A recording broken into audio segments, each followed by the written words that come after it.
Great Friday morning to you, everybody. Welcome back. Midday Hang. Annie and Elsten here with you, checking in for our Friday get-together and getting ready to head out for the big sports weekend. Annie Heilbrunn, Craig Elsten, Braden Soprenet, all together in our Odyssey studios overlooking chilly Murphy Canyon, ready to roll until 2 o'clock. 4 hours of live local San Diego sports talk radio with you. What's going on, Annie? How are you? Good morning. Doing great. Happy Friday to everyone. I hope everyone has a great day. How can you be upset on a Friday? Just how? I mean, I don't know. I could come up with a reason if you made me think, but... It did rain a little bit in East County overnight. Indeed, last night. Yeah, last night, yeah. North County, too. Yeah, it was very strange. Our counties connect. Wow. It's one big county. That's true. That's a good point. Well, we got a good one for Anyways. you lined up today. Drizzle aside. Yes, it was odd to see. It was nice. It felt like the holidays are upon us. The rainy holidays? Yeah, like, you know. It's wintry. Just wintry, right. Wintry. For San Diego. It's the best we can get. Yeah, no snow for us. We can get a little drizzle. I don't know if I'd want to handle snow all the time. Snow is great if you're vacationing in it, probably, Yes. or you can leave it. But if you were just Have to live in it? daily having to shovel snow, or you know what I take for granted? The fact that we can walk outside, literally we can walk outside in shorts pretty much any day of the year. Yeah. Like you can go outside and you can go for a run or a walk or just mess around outside. And there are places in the world, there are places in this country, Yes. this fine country, where you cannot do that. There are places in the West Yes. that you cannot do Yeah. that. But you can do that here. I take it for granted sometimes. That's why we live Right. here. There's places in the state you can't do that. Exactly. Absolutely true. Yeah, no, I'm with you. Maybe that's a sell to Roki Sasaki, you know? There you Beautiful go. San Diego. That's right. Why I know. wouldn't it honestly Could be honestly a sell?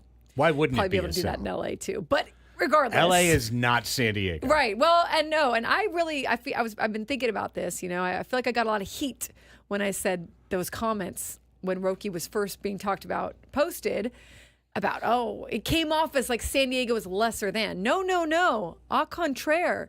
San Diego is amazing. Like you can't go and do some of this stuff in LA because there's just too much traffic. There's too much going on. Yeah. It's, you know, It's too much. too much, right? San Diego, you can go from one part of the county to the other part of the county in a decently quick amount of time. Now, I'm sure wherever Roki's house would be, Sure. you know, Sure. a little bit less congestion Yeah, that's fine. on that day. He could probably go outside and enjoy his backyard. Yes. Not as much as he could here. True. We got all kinds of space for you in East County Poway for you to settle into, Roki Sasaki. And, you know, these athletes love that. I didn't even catch that because it's Friday and I'm not even hearing those sorts of things. Just rolled it right through. But And you put a disclaimer out for the show starts every Yeah. day. This You is- will be removed from the chat. You will. You go. You go in Andros timeout. came in with a little jab, and then he's like, no, kidding. We're just messing around. We're messing around. But yeah, you know, snow is like Vegas. Great to visit, bad to stay. Longer you stay, more you realize, but when you just come in, it's like, yeah. Yeah, like just think if you had to get up every day and like worry about your snow chains or your tires or can you drive in the snow? Like we have a hard enough time driving in the rain in San Diego. The rain is our snow. Yes. But if you Hooray. had to worry about like sleet and Sleet's not fun. Ice is not No. fun. The Ice. South gets ice a lot. Where you get all the problems of snow, but none of the perks of snow. It's just ice. Oh, It's the black worst. ice is the absolute you don't get like the worst. cozy. I'm just talking about ice in general. Like when it Yeah. used to snow in Texas, it would snow the first day, and you're like, "Oh, this is cool. There's snow." And then all us Californians that went to TCU, because there's a lot of Californians out there, we're like, "Oh my God, this is so cool! I can't believe this is happening. And it's not fake." And then the next morning, after like it all froze over, it just turned into a sheet of ice everywhere. So you're just walking on ice. Yeah. I never fell once. I was close a couple of times. You take a step. Oh yeah, I have. When I've been in snow, I've almost ate it a million times. If you're not like wearing the right shoes or the icy stuff, the icy patches, Yeah. you know. I also refused to drive during those times. When it was ice, I'm like, I'm not going anywhere. I have slipped hard on black ice Ooh. before, like in a parking lot, Oh God. and you don't see it. And yeah, then just, exactly. Goodbye. Ugh. Yeah, no Yeah, bueno. it's not good. No bueno. Shoveling snow to Pete leave in in the the morning chat would says, suck. Californians struggle to drive in the sun, let alone the snow. Okay, fair enough. I agree, mean, Pete. So. Go to a roundabout in Boston, Pete, and can check back in with me I about how can terrible find it is here in California. Terrible drivers everywhere. In fact, Yes. I've never found a place where I'm like, you know what? Everybody here drives well. Exactly. There's not one place on this planet where I've ever said, like, you know, the people here in Dallas can really drive. St. Louis, best drivers in baseball. That's what they right. always say. That's right. Best drivers in baseball. Best fans, best drivers. St. Louis. Here's How what we about got it? lined up for you today, gang.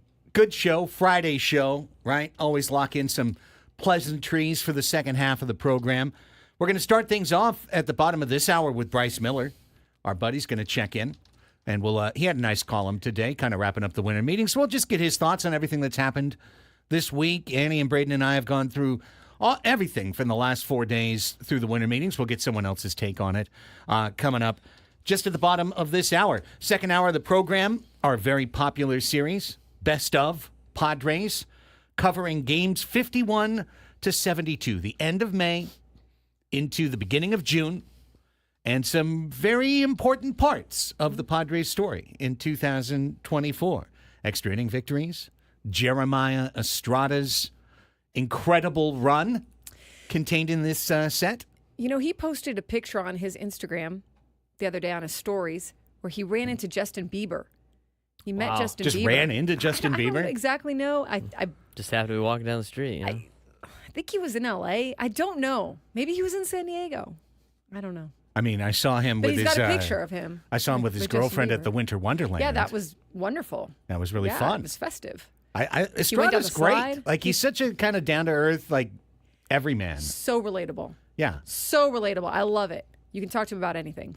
Well, we'll cover his record strikeout run during Best of Padres, and it'll cap off with the walk-off series against the A's. So we got a lot of fun things to get to in the 11 a.m. hour. 12 o'clock Sports Fix weekend preview edition. All of the big things happening with our local teams, as well as what's going on all around football, the latest in baseball. There was a trade today. Just heard about it on the way into work. Yeah. There was. Yeah, Airbender going to the Yankees. Devin Williams will be their closer now. And they got a second base prospect back. They got Nasty Nestor Cortez, who I thought I heard in the postseason was playing with a partially torn elbow. So, I mean, I don't know. Right. Remember that was a whole thing. Is he going to pitch, and how long can he go out there for? And he was used in those high leverage situations. Right. Yeah. And it wasn't a matter of if, it was a matter of when. Yeah, exactly. Yeah, I thought point. all of that was true. Who knows? Maybe the winter will have Nestor feeling great until he throws in spring training. Nonetheless, that trade was made, and I'll give you a very short review. Oh, Devin Williams isn't in the National League anymore? Good trade for the Padres. I wonder if the domino effect of that, since it sounded like the Dodgers were after him as well, is the Dodgers are going to move quickly on Tanner Scott. Tanner Scott will probably be a Dodger. Probably. Yep. Probably. That sounded like they wanted one of them, both of them. So I would imagine. How was Devin Williams? Oh, no, it was a trade. So never mind. Yeah. Well, they could have traded for him. Yeah. They've got unlimited ability to do whatever they want. But Tanner Scott will fit in nicely for them. And more than anything, they're just going to keep him away from Otani. Yeah, 100%. He was able to get Otani out. They're just really going to sign well. him so no one else can use him against them. That's why. Otani's going to sit down with him. What did you do? What magic did you work? Hey, you don't think That's that'll what I happen? would do. Absolutely. That is That's- what's going to happen. And then that could be like a 30 for 30 at some point. You know how that happens? You sit down and you confront. Oh, I guess only if. Maybe okay, never Tanner's a mind. double We're agent. Yeah, we're going down the. Maybe he'll go in there and give him bad info. Maybe he'll hold out a candle for the Padres and not give him all his secrets. That's what I'm dreaming. Yeah. Yeah, things that won't Totally happen false. for 1,000. Yeah, Alex. totally false, but it's my dream too. Later in the show, we'll play Fast Money, and that's the, sixth to last time for you to qualify for a 2-night stay at Westgate Las Vegas and 2 tickets to the Sportsbook at Westgate during, that thing in March that's mad with the college and the players and such. Sounds familiar. Yeah, that thing. Chance to be in the sports book. Those are the times you can never get in the sports Never. book. Never. You are going to have a table service even. Somebody coming by, hey, what do you need? What do you want? All of that if you win. And if you win, the only way to win is to get qualified. The way to get qualified is to play Fast Money coming up at 12:45. 1 o'clock hour will include Braden's football segment. We will get into all of Week 15 in the National Football League, bold predictions, matchups, so on and so forth. And we will have Media Melanie along at 1:20 with Crossing Streams, our second to last get-together of the year with Media Melanie heading toward next week. I have agreed, Annie, to appear on Media Melanie's show. Oh, awesome. We will each be giving out our top 10 television shows. That is a great trade-off. Yes, I figured. Yes. I mean, you know. She's been on every week since the show started, so. I think it's only you fair. owe her one, right. I think it's only fair. Right. So we'll do that, and then next Friday we'll kind of give an abridged version of that during that segment. So all of that lined up for you between here and 2 p.m. when Gwen and Chris will walk in. I don't want to go too deep into this because we're pretty close to the time boundary already. So let's take one thing off the board that should only take like a minute or two. The Rams won again. The Niners lost. 12-6 was the final score. Not a lot of offense in this one. Hooey. No, they were having some serious issues with the rain last night. Yeah, it was pouring, Yeah, that's right? true. Yeah, If no, you that's could true. see rain on television, it is Really coming down. yes, Yeah. it is a torrential downpour, and you could definitely see it. I mean, Sean McVay looked like he jumped out of a pool right before the second half started. Like literally at the end of the first half. I mean, every ball that. Has anybody tried to throw a wet football? Yeah, it's ridiculous. In the wintertime, haven't, but I can only imagine. In the wintertime when we're doing Wednesday, workouts and everything like that, it's 6 a.m. and like the ground's soaking wet. I try to throw a wet football and it destroys my elbow because I can't grip it. Yeah. And it's the hardest thing in the world. And you're watching Brock Purdy last night. I mean, you're like, wow, man, he's really underthrowing these guys. You look, ball slipping out of his hand as he tries to throw it. Even catching it. Yeah, I can mean, be catching tough, it, right. like they said on the halftime, it was Tony Gonzalez. He's like, you can't catch with your hands. You have to actually like body it up, which not a lot of guys like to do anyway. You got to wear the right gloves, which is totally true. Some of those gloves, the sticky gloves, become absolutely useless in the rain. Once water hits them, it becomes slippery gloves, which is not something you want to wear. So that was just it's tough. It's a lot of ground and pound running the ball. Yeah. A lot of field goals last night. A lot of fantasy points for the guys that own kickers and the two kickers in the game last night. And the 49ers now, I mean, they had this slim playoff hopes, right? But they're dwindling kind of. This ain't their year. Their injuries stacked up. I mean, Dwindling it takes, stars have to align for you to win a championship in sports. And one of those stars aligning is not getting hurt. Yep. Teams that get hurt don't win. I mean, you can say what you want about a lot of teams in professional sports, unless they got the depth to overcome it. Teams that get banged up, regardless of how good they are, it's not your year. It's not going to happen. Right. I agree with Brandon in the chat. I was literally just going to say that. 49ers giving off 2023 Padre vibes, except the Padres in 2023 were pretty healthy. Yeah, they didn't just collapse. Yeah, and the Niners they have had the just stars and they were healthy, right? Yeah, injury after injury after injury for the 49ers. A really disappointing season for them. Meanwhile, the Rams are the NFC's scrappy do. They're hanging in there. Yeah, they're scrappy do. They're undersized. They're not going to make it, but they're dangerous. They're a team that nobody wants to play. Yeah. I wouldn't want to play them. Right. Just like Finds a way to win. Yeah, they're like with Sean McVay, they basically sacrificed their future for a Super Bowl, right? I mean, they did all these trades, they traded with all these draft picks. And you're like, all right, well, they did it all for a Super Bowl. It worked out. They're going to be awful for the next 3 or 4 or 5 years. Then they're not. Now they're not. It's like they win with what they have. I mean, Cooper Kupp's was banged up last year, and he's been okay this year. Puka Nacua missed a significant amount of time. And Matthew Stafford's getting up there in age. Their defense has been okay, but Sean McVay finds ways to win. 2 games above 500. All their games come down to the wire. But they play good. And they were play tougher. solid. They were the tougher team last night for sure. They played tough ball. So they're right. They're right there with Seattle for the division lead. Surprisingly, they are. But the only thing I'll say is, Detroit's the team nobody wants to play. Well, nobody ever wants to play no, the I'm 1 right. seed. And then Philly is the next team that nobody wants to yeah. Be play. the 2 seed. And then it's- probably But that- Minnesota is the next team that But nobody how wants. many it's times saying, have we like- seen a team like the Rams? Right. That's like you saying Pull nobody through. wanted. That's like you saying like, well, people don't mind playing the Padres because they don't want to really see the Dodgers Right, because they're right, the 1 seed. right. Yeah, nobody ever wants to play the 1 seed. Right. I'm talking about the 1 and the 2 seed. You know who the Lions don't want to play? Sean McVay. That's who the Lions don't want to play. And it doesn't always go the way it looks on paper. Right. We I all know. know. We're talking Yeah. about the Lions. Now, the Lions can't play themselves. beloved Lions. Yes, they can't play Our themselves. beloved Dan Campbell. So the next scariest team for them might be the Rams. What do you think happens in Scribistan when the 49ers lose? Beheadings. Things get decapitated. Yeah, there's beheadings.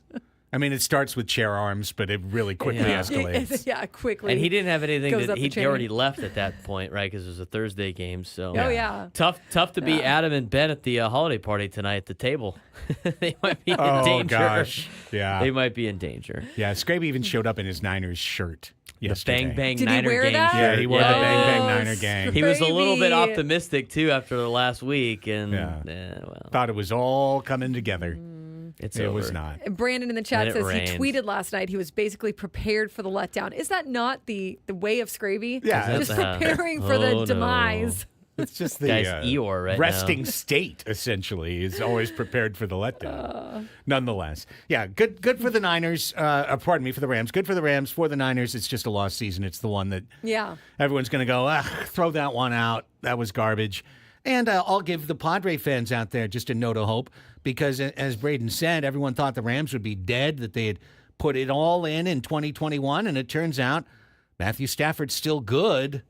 3 whole years later, Yeah. he's still a Hall of Fame quarterback. So sometimes when you sign guys to long-term core deals that they're going to be a part of your team for years to come, it doesn't mean they're going to play good for 1 year and then they're just going to be nothing but a steadily declining line on a graph like you would see out of the Zips or Steamers projection. No, you can often actually have a big bounce back year or a renaissance season, or turns out at age 38 you're still good.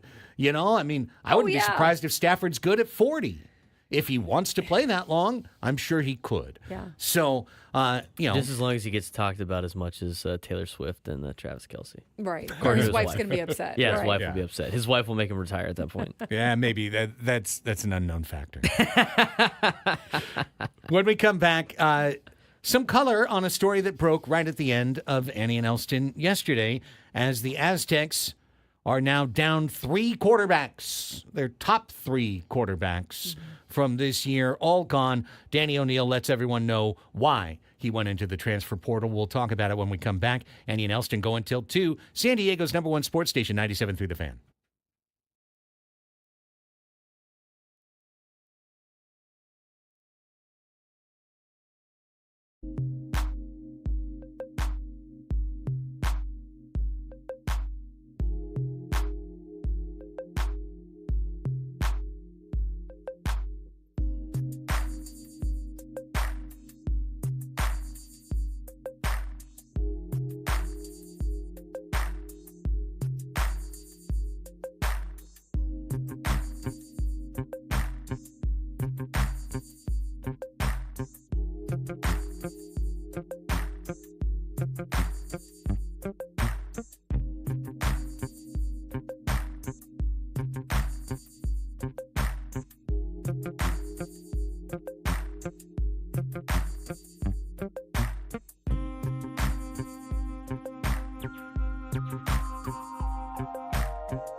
10:23 on the Fan. Annie and Elsten back with you. Annie Halbern, Craig Elsten, Braden Soprenet.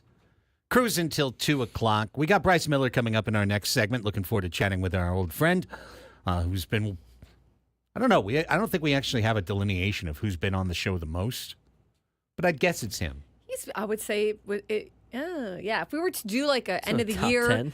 Season, right, who Yeah. was like, that's kind of like what song did you play the most? Right. Yeah, the Wrapped. Bryce. I would give Your Spotify Tony. Wrapped. Tony for sure. Yeah. Scott Miller has been on several Yep, times. yep. Right, we got to have him on again. We got to have AJ Casvell on again. Yep. Tony, I think, is up there. Yeah, for I sure. think Tony is Yeah. too. Tony Yeah. and Philly, both. Yeah. Great guys. Yeah, great. Great guys. Work hard. Always Steve. entertaining too. Yeah.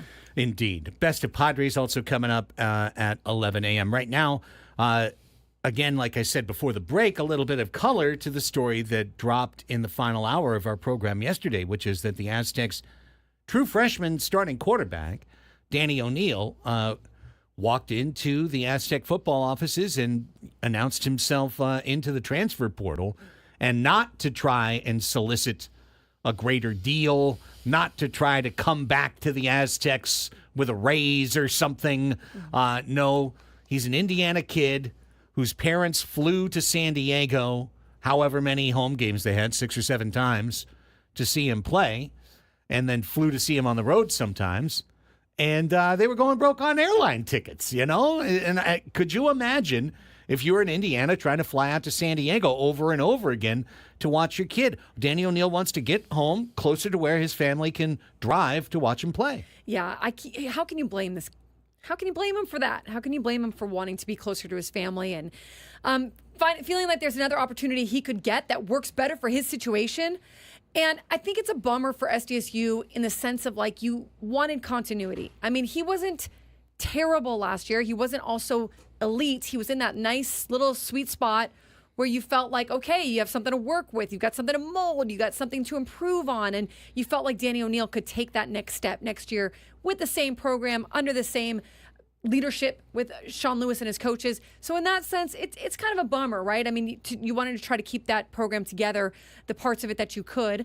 But I don't blame Danny O'Neill. Look, you want to go be closer to your family. That's better for you and your situation. Hey, man, good luck. Yeah, absolutely. And this is honestly like a real reason to transfer. I don't mean real. Money is a real reason to transfer too. Playing time is a real reason to transfer too. But back in the day, when people didn't really transfer, the reasons would be stuff like this. Mm-hmm. You know, I'm incredibly homesick. But Braden, I was thinking of something I wanted to ask you, which was in today's modern recruiting process, the fact that kids in high school are going in knowing that they've got the transfer portal available as a resource to them year after year after year. Mm-hmm. I wonder if, I don't want to say a more flippant decision, but if there's a little less thought put into where I'm going to commit to go for a thing like an Indiana kid going to play in Southern California, as opposed to where when it felt like a more permanent choice for your college career, maybe you'd take that part of it a little more seriously? Well, that, but also like just with, we're done with the, I think this is the last year, the COVID kids. I think this is the last year. Oh, wow. Maybe next year is the last that has like that extra year of Yeah. eligibility. I mean, we're getting pretty close. I mean, it's, we're getting into 2025 and that was 2020. So I think we are basically done with those, kids that all got an extra year in college, which really, set back the high school recruiting. But with the transfer portal, these high school kids are not getting the same amount of offers except for like the super elite ones. Mm-hmm. So a lot of it is like, hey, look, just go where you can play.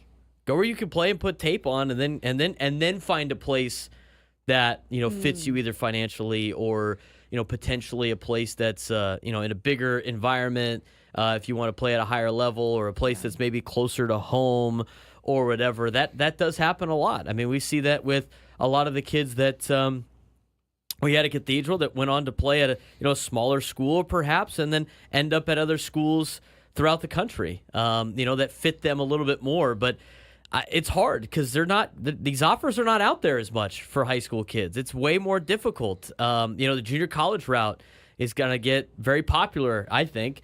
as well as like maybe going to a school that might not be paying you a lot or might not be a big echelon school, but you put tape together and all of a sudden in the transfer portal, you might be able to upgrade yourself to a higher level. So I think it's honestly, I think they're trying to find a place where they have the best opportunity to play, and then after that, they could find a landing spot. Mm-hmm. Yeah. Yeah, makes sense. Nonetheless, for the Aztecs, your top 3 quarterbacks are gone. Normally, that would be an absolute disaster. Team went 3-9. Aztec Fast was Aztec stuck in the mud most of the year. You got the true freshman coming in from Long Beach. Now, of course, I would feel a lot more confident if it was from Long Beach Poly, Home of Scholars and Champions, as opposed to Long Beach Millikan, the team down the road that they normally would just pummel like year in and year out and decade in and decade out. But I'm sure a Millikan kid is good. I mean, it's never happened before, but I'm sure. Poly didn't have that great of a year this year either. I know, but Thank you, Braden. History, though. History, though, man. But the Tradition, history. The thing is with recruiting, the thing with quarterbacks, though, it's like Southern California is the mecca of college football quarterbacks and NFL quarterbacks. So I mean, Southern California. I mean, look at some of the quarterback coaches, the NFL, whispers. right? Well, just where they're at. I mean, most of the best quarterbacks come from Southern California. They either play in the Trinity League or we got a lot here in San Diego. I mean, just look at the quarterbacks that we have here in San Diego. We got Achilles Smith Jr., who is going to Oregon. We have Troy Hune up at Mission Hills that is going to Penn State. Brady Palmer at Cathedral Catholic has offers from Ohio State and Auburn and some of the best schools in the SEC. The quarterbacks from previous years, Sayan got an offer from Alabama, and if it wasn't for Nick Saban leaving, he wouldn't be at Ohio State. But those are 2 great schools to be at. So there's a lot of great quarterback play here in Southern California. Look at a lot of the NFL guys right now. A lot of them are from the Trinity League or from, like C.J. Stroud is from Rancho Cucamonga. I mean, there's a lot of great quarterbacks here that could play close to home, and there's a lot of different opportunities for San Diego State to grab a quarterback. Now, are they going to get some of those guys that I mentioned? Probably not, but there's a lot of good quarterback play here in not only in San Diego but Southern California. It makes it a lot easier. The other thing too with Danny O'Neal, I mean, I understand the travel and everything like that. It's different when you win. I mean, if he's winning, it's a different time, right? It's you're having a lot better time. You can understand the travel. You're 3-9. You got to travel all over the country. Your parents got to fly all over the place. They got to spend the money. At other schools, maybe the schools cover some of that money with NIL, right? That's what I wonder too. Like, could they perhaps pay for those? I think there's probably some ways to keep Danny O'Neal at this point. But then you kind of set a precedent, and you don't know, right? Like if you can do that for other players, et cetera, et cetera. I mean, I just don't think the Aztecs should do that. Yeah. Danny They're O'Neal not really in a position to do that. I don't because think. what happens if he ends up having like a great year? He might be gone anyway. Yeah. Right. Because then a local school by him, who's from Indiana. Like, what if Notre Dame liked him? Like you would or Indiana, right? Or even Indiana, right? I mean, one of those schools in or any Big Ten school, he'd be gone anyways. Yeah, he'd be gone anyway, right? So like. To me, when you're a school like San Diego State, and even Coastal Carolina's coach, he's like, look, man, we're not building a program anymore because we have to build a brand new team every year. That's just the reality of the situation. You're not building a program at the lower levels. You're just trying to find a bunch of mercenaries and fill a team every year. Just and so for continuity, though, you're a coach. You know how hard that is. It is. It's almost impossible. But that's the rules. I mean, that's the game you're playing right now. Is you have to build a brand new team almost every year because the kids that are good are going to leave for either more money or they're going to have different opportunities out there. And the kids that don't play are going to do the exact same thing. So there's not really like this building of a program unless you are the Georgias and the Alabamas and the Ohio States that have the luxury to do so, because in reality, you're like the Los Angeles Dodgers and New England Patriots of the day. It's like everybody wants to come here and play. We could still hold guys accountable. We could still do things our way. But when you are desperately trying to get kids to go to your school, it's hard to just build a program. And I saw some comments on that earlier today on social media. It's like, well, as a coach, you got to be better. There's only so much you could do as a coach at this level when you have the resources that you have to try to keep players to stay. Yeah, no doubt. Great call. Let's take a time out. 10:33 is the time. And by the way, everything you just said, that's the number one reason on my board for why Bill Belichick might work at North Carolina, because who cares about building a program? Who cares about building rapport with your players? You might piss off half of them a year, but if you're just recycling year after year after year. That's what NFL teams do.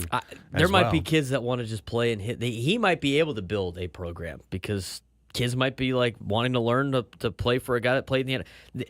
I tell you what. You know for a fact, whatever Bill Belichick is doing is what the standard probably is in the National Football League. If you can't last at North Carolina, there's probably going to be a lot of NFL teams that are like, hang on a second. He already can't do the NFL schedule.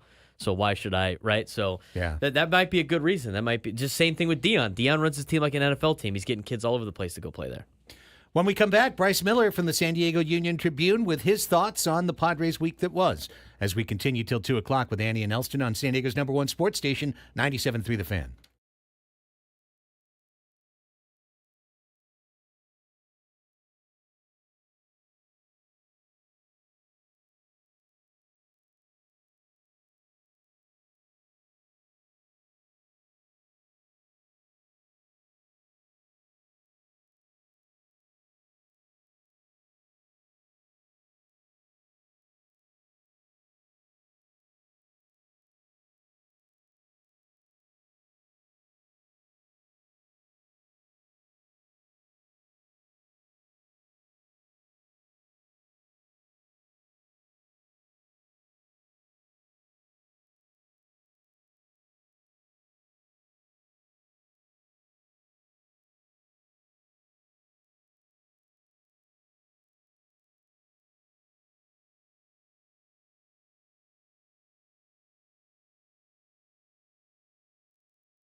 Welcome back to the show, everybody.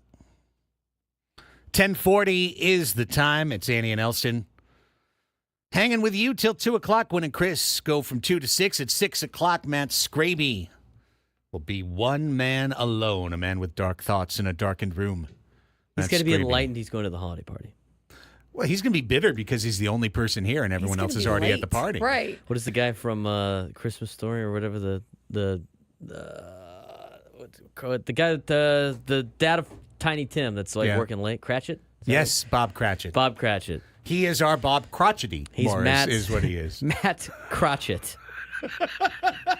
Matt Bob Crotchety. Scraby. Bob Crotchit. That's a great nickname. Oh. Wow. I can't. That's awesome. I hope he heard that. That's great. Yeah. Well, Bob maybe. Crotchit. We got Brady. We got him. Oh, that's great. I almost play. That's very Ben Higgins of me right there to just bust out laughing. That's pretty good. Bob, Ladies and gentlemen, Matt we got him. Crotchit is great. All right. Let's head out to our 97.3 The Fan hotline. We were just trying to figure out if he's number one on the list of all-time Annie and Elsten guest appearances. We couldn't figure it out, but Bryce Miller is our guest. We really appreciate him coming on with us, though. I know. San Diego Union Tribune's finest. I mean, if that's true, I hope you get like a free turkey or something. Right. He should get a little holiday bonus for this. We've got a helicopter circling just over your house, Bryce, and the turkey drop is about to commence.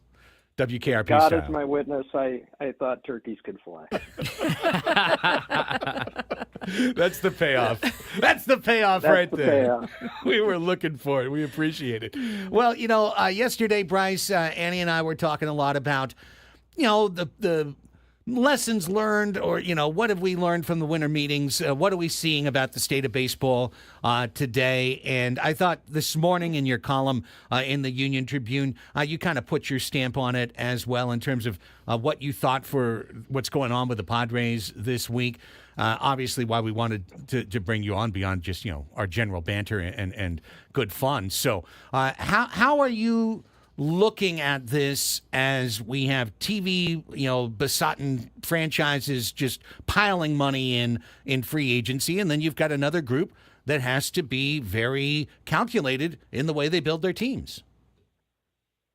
Right, exactly. I mean, that's really the only two ways to do it. And the Padres have kind of straddled that fence. They've been we're going to spend the big money to do it, and last year and going into this year, they have kind of pivoted to we've got to be the ones who are a little more savvy on the edges.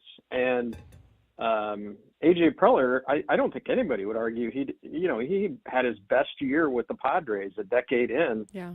This season in a number of ways, but the Juan Soto trade in particular to get Michael King, younger, cheaper, much cheaper, more controllable, couple other arms in there. Kyle Higashioka, a year of him. No one knew how central he would be to their season a year ago. They flipped Drew Thorpe in that trade that got him Dylan Cease, not even at the trade deadline, early in the season. And that move, Cease and Arise to get them early. I guess if you're going to be one of those teams that has to figure out how to be creative and how to work the edges, you would want AJ Preller, because I'm not sure there's anybody in baseball. I mean, he's had some of the most savvy moves in that sense about getting more out of less or getting surprises or finding gems, those kind of things. I mean, outside of the Dodgers, holding money with Shohei Ohtani, I mean, that move just rocked baseball. But beyond that, I think if you're in that spot, AJ Preller gives you a chance. Yeah, Bryce, absolutely. And along those lines, we've seen a lot of reporting this week about the possibility of them trading Dylan Cease and trying to get more back to help the Padres roster, or maybe Luis Arise. What is your take on that? Do you think that's kind of the direction they need to go, or does that kind of put them in a different kind of mess? Well, I mean, as odd as it sounds, on its surface, it sounds kind of ridiculous that why would they get rid of an established potential ace and Dylan Cease when they need pitching with Joe Musgrove out. But it could be the right move because they're another year away from him, getting a big contract. Yeah. And look around at what they've done with, when they went out and got Waka and Seth Lugo and kind of reposition those guys' careers under Ruben Niebla and in that system. Can they go out and find another example or two of that? That'll be, even in the short term, cheaper than Dylan Cease? Can you add some prospects in a deal like that? You could flip in a bigger way for somebody else. Can you fill a hole or two along the way with a deal like that? I think the thing that makes that particularly attractive is you look at the market for elite starting pitching, from the winter meetings, period. Yeah. There's a ton of money and there's a ton of interest in guys like that. So the Padres would be silly not to look at those options. Yeah, Bryce. I mean, it's not just Dylan, right? And when you look at the guys who are in that kind of low teens level of contracts, Suarez, Cronenworth, Arise, I think King is a guy that you put into a separate category. That's someone who clearly has a huge connection to this franchise, and maybe the Padres can figure something out. But to be perfectly honest, if he has another good year, he's going to be really, really, really expensive in the market because average guys are getting $25 million right now. And that's what I've been talking about a lot to Annie and to Braden, Bryce, is just when Soto set the market so high, and then you see guys like Fried getting what they're getting, I feel like that creates an inverted market where the cost on players has risen for many players above the valuation point that major league franchises are willing to put on those players. And so you're left with okay, I can pay the market rate. It's way more than I want to pay for this player. It's more than I think he's worth. Or here's a guy who's getting paid less than I know he's worth. I just have to use my prospect capital to acquire him. Right, and the thing we know about AJ Preller is every time you think he has exhausted the gas tank in the farm system, he finds a way to rebuild. I mean, their work in the international market, their work in the draft, just a number of things that he's been able to do to prove again and again that he can rebuild the farm system makes you think that if at any point it seems slim, it's probably not going to stay that way. But to your point, Craig, I think the one that rocked the market, not even so much Soto. I think some of those numbers were in the range-ish. It's high, but in the range of what people had projected for a long time, $700 million or so. But I think the Max Fried deal was probably it had more impact and kind of ripples through the market because we talked about him in the playoffs last year. He's really, really good. He's got incredible stuff. He is not a guy that you would think would command that type of deal.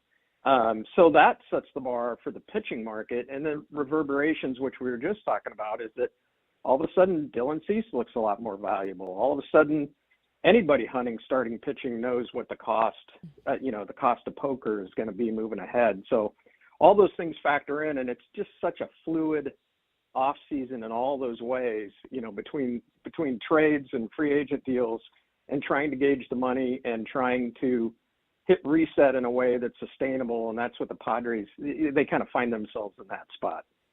And Bryce, we've seen some outfielders go for some big money too. And you mentioned Jurickson Profar in your column, and he is a mystery. I mean, the Padres obviously want him back if they can get him. He seems like he would command more on the free agent market. We all know how well he does with the Padres, the connection between the two sides there. How do you think that they view Jurickson Profar and what they might be able to do in terms of bringing him back or possibly letting him go? I think they would want him back. He's proved a couple of times that when he's here, when he has been in this comfort level with this franchise, he's performed. But I mentioned that in the column that, that's not who he's been his 10 previous seasons in baseball. That's not the player. So do you believe the long track record or do you believe that this is maybe such a good and unique fit that this is the place where not only the Padres understand he can play here, but he wants to play here? I mean, he took that flyer on the Rockies and it was a disaster when he went to Colorado. So on one hand, it'd be interesting to know what's going through his head. He's earned the right to get paid, and he probably will. But he also had that very recent memory of trying to get paid that off season. It didn't really happen. He ended up with the Rockies, and it didn't work. So the Padres have to kind of weigh the risk and consider that long track record versus what he looked like last year, and at his age is that sustainable? And I don't know the answer to either of those questions. But you know what's wild, Bryce, though? I think he's the next outfielder off the board. I think he's going to sign before Santander, and I think he's going to sign before Teoscar, because both of those guys have big power, and they're looking for big, big money. And Profar is a guy who you can – if I'm out there looking at the market and going, okay, well, Soto's $51 million per year, and now Santander and Teoscar want – Teoscar played for 25 last year, so he wants 30. He wants somewhere in there. I go, hang on, I could get Profar. I could maybe get him for $18 million a year and a 3-year deal, and he's got a higher on-base percentage than either of those guys, or practically both of them put together. And for those reasons, I have a sneaking suspicion he's next to go. I can't argue with any of that. I think you're spot on. There just has to be a lot of interest in him in general anyway, but to the point you make, it's an affordable option, but every team that's considering Jerks and Profar, if you're throwing out hypothetically a 3-year deal, anybody who's considering him is wrestling with the same thing the Padres are. Is last season the Jerks and Profar he will be next season, or most of the first 10 years? Is he that player? Injuries impacted that a lot, so that's not all on his performance. There was a lot of injury stuff early in his career for sure, but it's one of those things that the question's the same no matter what uniform you're wearing. Well, Bryce, appreciate you, man. As always. Hey, how about this? Just before we let you go, kind of what's the next thing that's on your radar? You obviously you wrote about Roki Sasaki to headline the column. I think we just all know what's going on, right? The meetings are going to take place. January 15th is going to roll around. Hopefully, maybe there's a white smoke chimney that they'll set up where we'll get the announcement. Something electing the Pope, Roki Sasaki.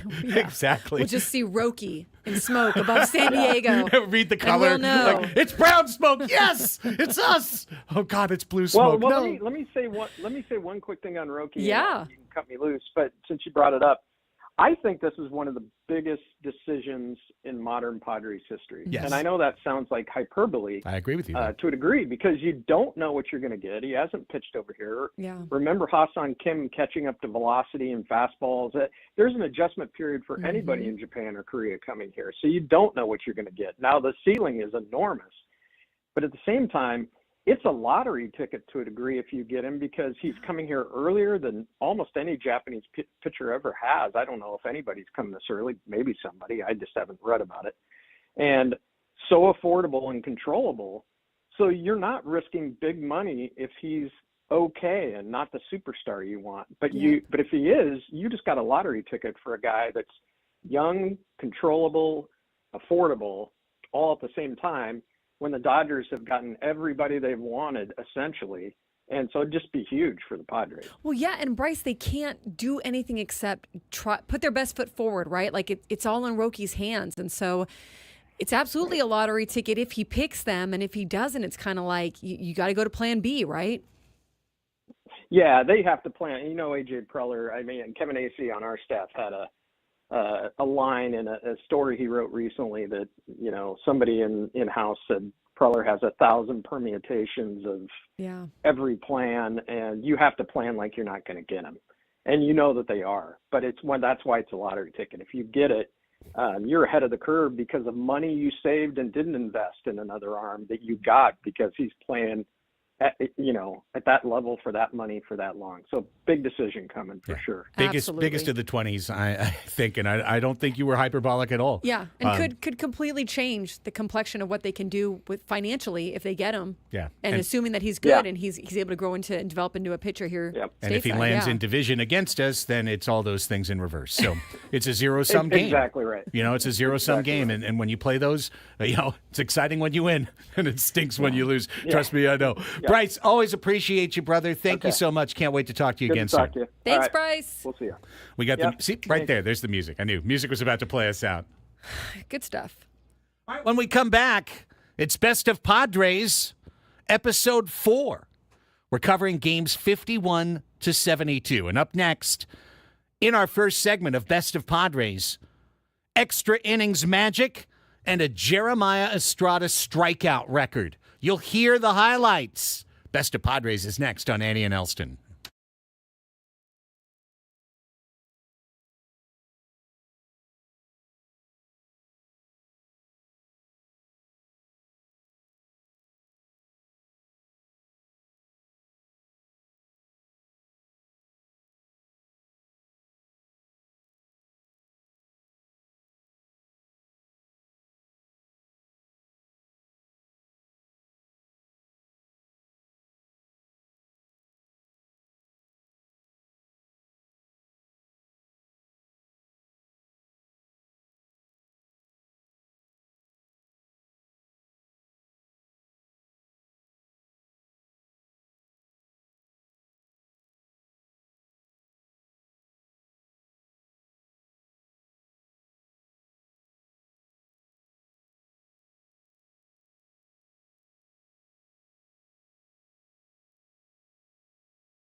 Hour number 2 of Annie and Elsten kicks off right now. Annie Halburn, Craig Elsten, Braden Suprenant, our Friday get-together. We come to you live on 97.3 FM radio, coming to your car radio, popping into other random FM receiving devices. Someone's got us on a boombox. Someone's got us on an old Walkman, one of those old yellow Walkmans that had the little thin-ass headphones where the foam would just fall off after a year or two. I remember. Oh, gosh. You know what I'm talking about. Yeah. Right? That foam kind of got sticky, and then it just kind of crumbled. Eventually, it just turned into powder like a butterfly's wings. People used to jog with Walkmans. Yes. You would, clip the Walkman to your shorts or pants, and there'd be a long cord. Yeah. And it would connect. People used to run with Discmen. I can't imagine that, but you're right. I mean, a compact disc player. I guess that's better than a boombox. That Right. you'd almost have to hold it while you were running, right? Because if it jostled, it would definitely skip. Mm-hmm. So it'd be tough. You'd have to it find makes that it right place tough. on your hip where it's not shaking all the yeah, time. you got to wear pants that aren't going to sag down with the weight of that, I guess. Hey, a trip down memory lane. Perfect way to get us into one of our popular off-season Friday segments, our trip down memory lane, remembering the 2024 Padres season. I'm sorry, Satan in the chat. The iPad on the arm was the Yes, millennial version. absolutely. That is rough. 100%. All the silhouetted people with the iPads on their arm. And And you'd get the little case, the carrying case for the iPad. yeah. iPod. That's right. iPod. Yeah, Yeah, of course. Not iPad. Yes. Right. iPod turned into iPad. A little bit bigger, plays videos. Then it just turned into then the iPod turned into your phone. Right. And now we have a watch. And yeah. Anyways, all right. Soon a brain scan. Coming soon. Just Just put an everything implant. And you just kind of touch your temple. Hang on, Scary. scrolling. God. Hang on. Almost there. We're probably not too far off from that, which is the scary part. We are not too far off from that. I'm sure I've seen it at least in a television show yet by now. Braden's grandkids, probably. Yeah, Braden's kids. Maybe. it's possible. Braden, maybe. He could get it. I'm not Braden putting could get anything it. in my brain. That's what you say now, kiddo. That's When all the hep cats are doing it. Hepcats. I don't know, Is that Craig. an You kind of STD? What is that? What's the Hepcats? There was a band called Oh, Hepcat, okay. actually. It's like, wait a You've second. known me well after a year. You know that I don't just Yeah. I don't just go with the You don't- trends. no, I you stick to don't. my stuff. No, you don't. You are absolutely 29 not. going on 50, my guy. I Come on, know you man. are. I know you are. You'd get one before I would. That's possible, actually. You would totally. Yeah, I would. No, I mean, I don't You'd really be want like to do that. Buscemi. He's like, hello, my fellow kids. but allow me to. James is trying to find a way to play Fortnite in his noggin. Hang on, let me send you a text. Beep up. Oh, God. That's what the goatee is for. Yeah. I'm a Beep, robot. boop. I love you. But Also, I'm a robot. Yeah, here we go. That's where we've gone. That's where we drifted to on a Friday. Best of Padres, games 51 to 72, covering the end of May and the start of June. Here we go, taking you into your hot Padres summer. And we begin our tour today with game 53, Thursday, May 23rd. Annie, when we last checked in with our intrepid pods, they were doing what they were doing, winning exciting games, dropping befuddling series, getting blanked by left-handers, and checking in at exactly 500, 25 and 25 Yes. after 50 games, including a 4-game split in Atlanta. Padres were on to Cincinnati, and they were shut out in game 1 of their series 2-0. That made back-to-back shutouts from opposing left-handed pitchers. Chris Sale had shut him out. Andrew Abbott shut him out. We came in here the next day and did a whole deep dive on how bad the Padres were against left-handed pitching. San Diego beat Nick Martinez the next night, 7-3, behind a 4-hit game from Luis Arraez, which sets us up for Game 53, Thursday, May 23rd, Great American Ballpark, a day that we were off, a Thursday morning 10:10 start for the Padres and the Reds.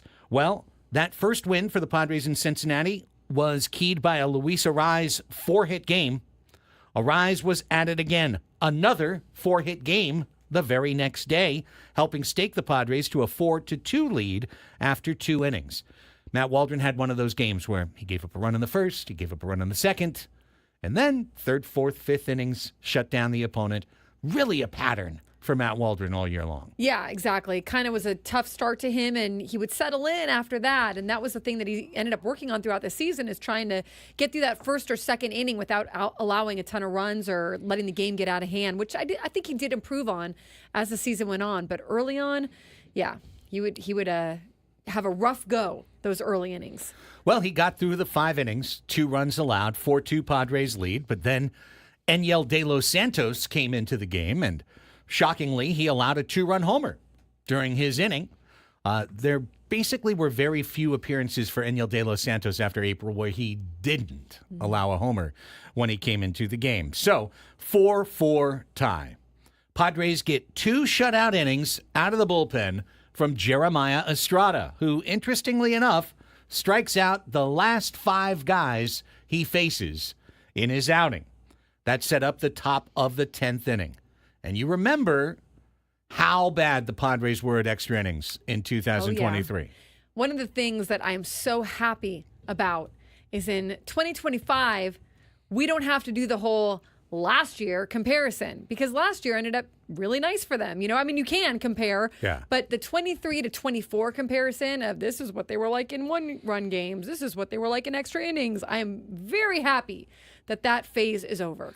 Well, what I thought was interesting doing the research for this week's segment, Annie, is that as we know, spoiler alert, by the end of the year, the Padres would have more extra inning wins than they had extra inning losses the year before. They really turned it all on a dime. They won almost every extra inning game in 2024, to the point that our buddy Joe Sheehan wrote the Padres are the same team as 2023. It's just they lost all their extra inning games, and then they won all their extra inning games. They were really good last year in clutch situations, close games, late in close games, the opposite of what had happened in 2023. But I thought it was interesting that in the first 52 games of the season, that's a third, basically, of the season. In the first third of the season, the Padres only played 1 extra inning game. They had 1 extra inning game. Interesting. We did it in our first edition of Best Of. It was an 11-inning win at Dodger Stadium where Jackson Merrill got the opposite field hit to left field to give San Diego the victory. Here is extra inning game number 2 of the season for the Padres. Thanks to Estrada's great 2 frames, we go to the top of the 10th. Luis Campusano's the Manfred man. Luis Arraez bunts for a single, his 4th hit of the game, and that puts 2 on for Fernando Tatis Jr. Ball is ready. Here's the 2-2 to Fernando. Swung on, ripped fair down the left field line. That's going to go to the corner. Campusano can walk home from third. Arraez is speeding towards third. He'll be held there. Tatis into second with an RBI double. And the Padres go back in front, 5-4 here in the 10th. The next run came in on, I thought it was 2-run double. Sorry, next run came in on a fly. But 6-4 is the score. Robert Suarez works around 1 walk in the bottom of the 10th. He picks up his 14th save of the season. And there it is, an extra inning win for the Padres, 6-4 in 10 innings. A series win for the Padres in Cincinnati. Turned into a road trip win, 4-3 as well. And kind of the walk-away stat from this one, Annie, is that second win matched their total from all of the previous season. Yeah, I see that you put that in the notes of this segment, and I can't believe that. It is so hard to think about for 2023 that was all they had. I mean, we lived it. I was there along with the rest of you, but it just seems like improbable. You know, like you would run into more wins. And we'll see, obviously, next year. I think some of it is circumstantial. Some of it is this randomness of it. But there's also this belief factor that starts to mount when you get it done over and over, that you're going to be able to do it again. And I think that's what ended up happening for them last year, in addition to just really good talent and fight that they had throughout the season. The other thing I wanted to mention about this, because you're just going to keep hearing through the course of this slice of games, oh, an Arraez 4-hit game, an Arraez 4-hit game. He had Player of the Week. Remember that? When he had like 15 hits in 20 at-bats or something like that. Yeah, he was doing it all the time. He really was. And then it was, I'm double-checking, yes, it was the Sunday game of the next series. It was Sunday, June 2nd in Kansas City, when Arise slid into third base and tore the ligament in his thumb. And I just really think the more that we talk about Luis Arise and as he heads into 2025 and hopefully he's still with the Padres, I think if we get a healthy version of Luis Arise for the entire season and a guy who clearly wants to be back in San Diego, as he said at the end of last season, I really think that you're going to see the best of what this guy can do. And that is saying a lot considering he did so well for the Padres last year with a torn ligament in his thumb for pretty much 2 months. Yes. Right? I mean, like he still was the batting champion. He still came through in clutch situations. He wasn't as dominant as he was early on when he didn't have that injury. But when you consider the fact that he was playing with a torn ligament, and that really hurts when you're holding a bat and you're trying to hit and you're trying to get that feel, which he has so well, I think that you really could be in for a treat with Luis Arise in 2025 if the Padres keep him. On the day he was hurt, Arise was 1 for 3 and batting .391. 391. It's crazy. Okay? The next month, playing all the way through, the remainder of June, playing with that thumb injury, he only missed a game. He hit .257. That's not Luis Arise. The next full month, the month of July, he hit .279. I mean, he was still fighting. You know, he addressed the thumb issue in the clubhouse a few times, and then he didn't want to talk about it anymore. And it clearly was not gone. And after the All-Star game, which he sat out, he went with his family, but he sat out. He wanted to make sure that he gave it time to heal. It was clear that it just wasn't going to get better until he had surgery. And he's still, you watched him go out there and just try to fight through it every game and do the best he could. But those numbers, that tells a story. Yeah, I really think it does. And it's something I wanted to put out there for context because when we do all of our Arise evaluations and we talk about his lowest average or his lowest on-base percentage, I think it is important to remember that when he showed up and he was healthy, it wasn't just that he was on a hot streak. I know the year before that he fought for 400. He hit around 400 for months and months. So that player exists. The player that could challenge 400 exists within Luis Arise. He played in a situation where a lot of guys would have taken 4 months off. Exactly. And in an offense like the Padres have, which is tailor-made, really, for a guy like Luis Arise. I mean, look what he was able to do last year. Again, if he can be healthy this year, he's not just singles. He will give you some doubles. He will give you some power. He wants to work on the walks, it sounds like. So I think that you're looking, again, at someone who would really want and be looking to have a dominant year next year. All right. We move along to our second of 4 games. Well, kind of 5, but 2 of them we're going to hit quick because we're just going to the 9th inning of both of them. Game 58, Tuesday, May 28th, Petco Park. Padres came home from that 4-3 road trip that we talked about to host the Yankees and the Marlins in a 6-game homestand. Padres lost the first 2 to the Bronx Bombers, rallied in a clutch Sunday afternoon game for a 5-2 win. In that game, the Padres were down 1-0 after 6 innings. Joe Musgrove pitched well. He handed it off to Jeremiah Estrada in a difficult situation. And Estrada, 5 up, 5 down, 5 Ks for the Yankees, starting with Judge. Judge was the first guy he punched out. Yeah. Feels pretty good to do that. Not bad, right? The Padres came back to win that one 5-2.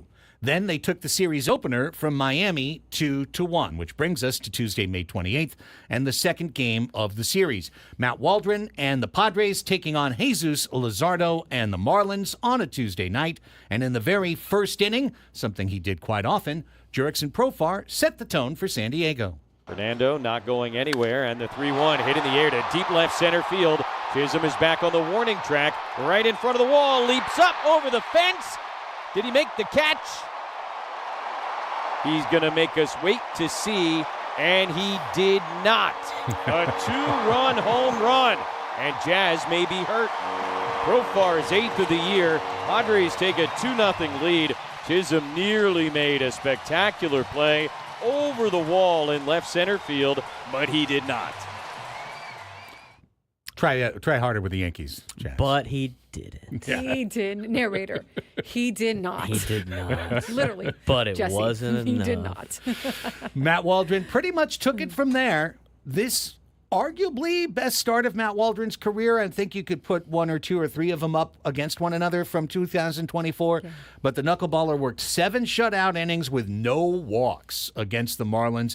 He scattered 6 hits, 8 strikeouts, gets through 7 with a 4-0 lead. Wandy Peralta worked a clean 8th inning, and then it was Jeremiah Estrada time. He took the mound in the 9th. He had struck out the previous 10 consecutive hitters, and with the crowd going crazy, Estrada took aim at history. Estrada set and ready. Here's the 0-2 pitch. Swung on and missed. Strike 3. 11 in a row for Jeremiah Estrada. Padres with a 4-0 lead in the 9th. The 1-2 pitch. Swung on and missed. He got him. 12 in a row for Jeremiah Estrada. 11 pitches, 9 strikes, couple of Ks. Looking for one more.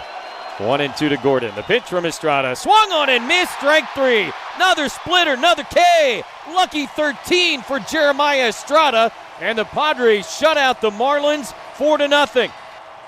What an exclamation point to a brilliant pitching performance by Waldron and Peralta and Estrada. Padres have won the series against the Marlins. They will go for the sweep here tomorrow afternoon. Final score tonight, San Diego 4, Miami 0.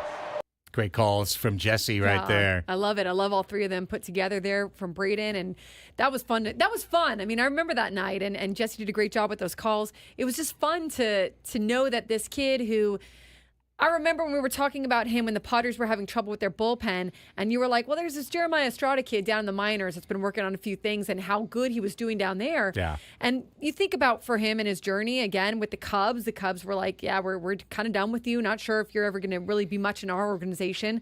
And then Ruben Niebla and the Padres bullpen staff get their hands on him, and it seems like it's been a perfect fit from there on out. And absolutely true. What a find.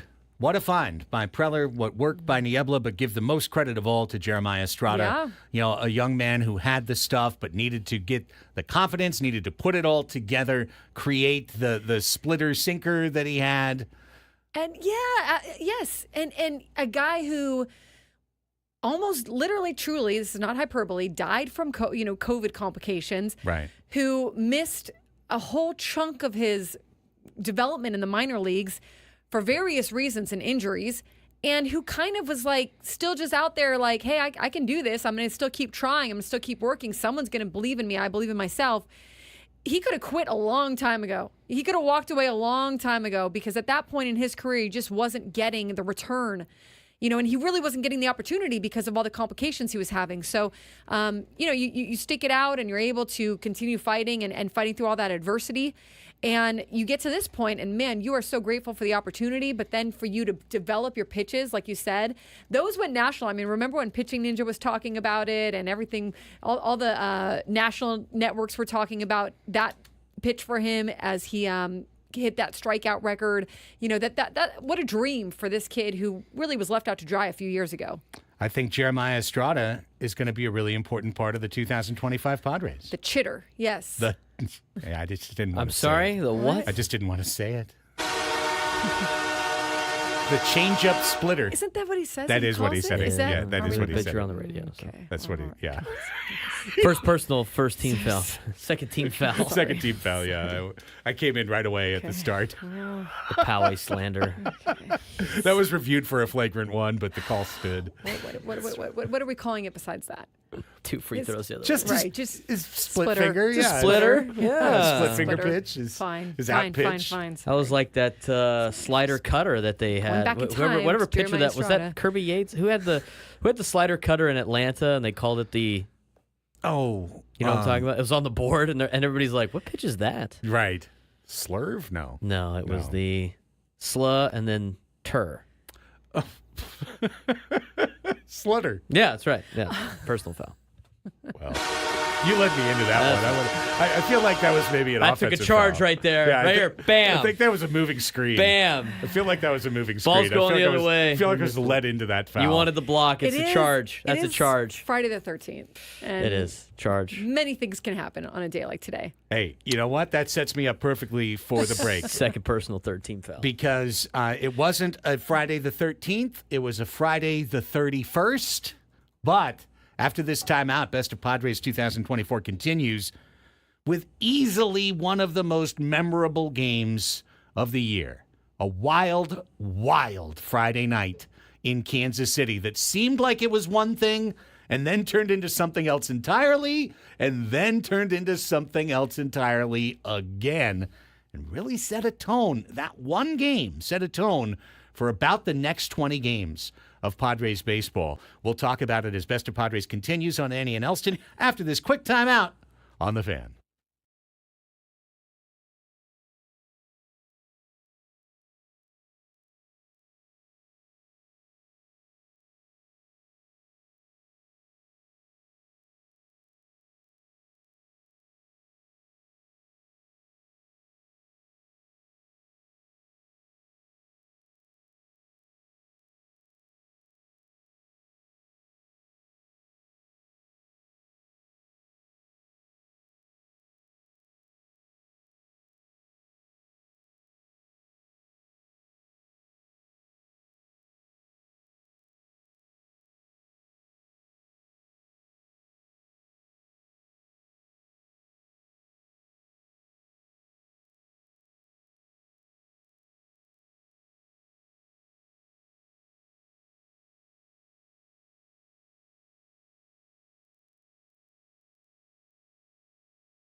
You're wearing rubbers, leave my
Baseball coverage on 97.3 The Fan is presented by T-Mobile. Head to T-Mobile.com and get a great deal on an iPhone 16 Pro. Welcome back, everybody. Annie and Elsten, our Friday winter recurring segment. Best of Padres 2024. Chance to remember the great games of the season that was. Go back through those storylines that you remember, but then you kind of forget. You know, like you get to the end and you just remember the stuff at the end, but everything that happened forms the tapestry of the 2024 season. And we're dying at the chat right now. Oh, I know. There was because I was recording the whistle in the background. I forgot that it goes over the YouTube. So people just like sitting there at work during a commercial break. It's silence. It's just like a whistle noise is in the background. What is that? Andros is listening with his headphones on and thought someone was behind him with a whistle. Rough for you guys. Oh, we do whistle while we work Right. here at the Henry Nelson Show. That's awesome. Great stuff. Okay, the tour of the Padres continues. And after that homestand against the Yankees and Marlins, the Padres headed back out on the road. They went to Kansas City to take on the Royals. And we take you to Memorial Day weekend, Game 60 of the Padres season, Friday, May 31st, Kauffman Stadium, kind of a steamy Friday night. Dylan Cease and Michael Wacha was the pitching matchup. We were all geeked for the pitching matchup. It was like a chance to see Wacha. First time we're going against him. You know, what's going to happen? Cease had just started to lock in a little bit. Seemed like he was on a good roll. Well, the game was scoreless through 5 innings. Then the Padres got 2 runs in the top of the 6th against Wacha. But then the Royals got 3 in the bottom of the 6th and took the lead 3-2. Cease wobbled. Jeremiah Estrada, with his strikeout record intact, came into the game, and it ended. He had an intentional walk, which actually technically ended the streak. Yeah. They brought him into an intentional walk. It was kind of a bummer thing to do. I know. It's like, come on, don't you know there's a streak going? Yeah. Respect it, Royals. I believe They're just trying to win a game. But, Cease should have done the walk. I mean, they should have let Cease do the walk Yeah. and then bring in Estrada. Intentional walk. Yeah. They could have just had Cease do the walk. Nonetheless, Estrada gave up a sac fly. Then he actually gave up contact for the first time in like 4 games. And it was 3-2 Royals. And that score held until a famous top of the 8th, when the Padres started the frame with 7 straight singles. Single, bunt, single, single, single, single, single, I single. remember this. Single. Yes. Single. They would finish the 8th with 9 runs on 11 hits. The final of those hits, not a single, a double for Jake Cronenworth. 2-run double.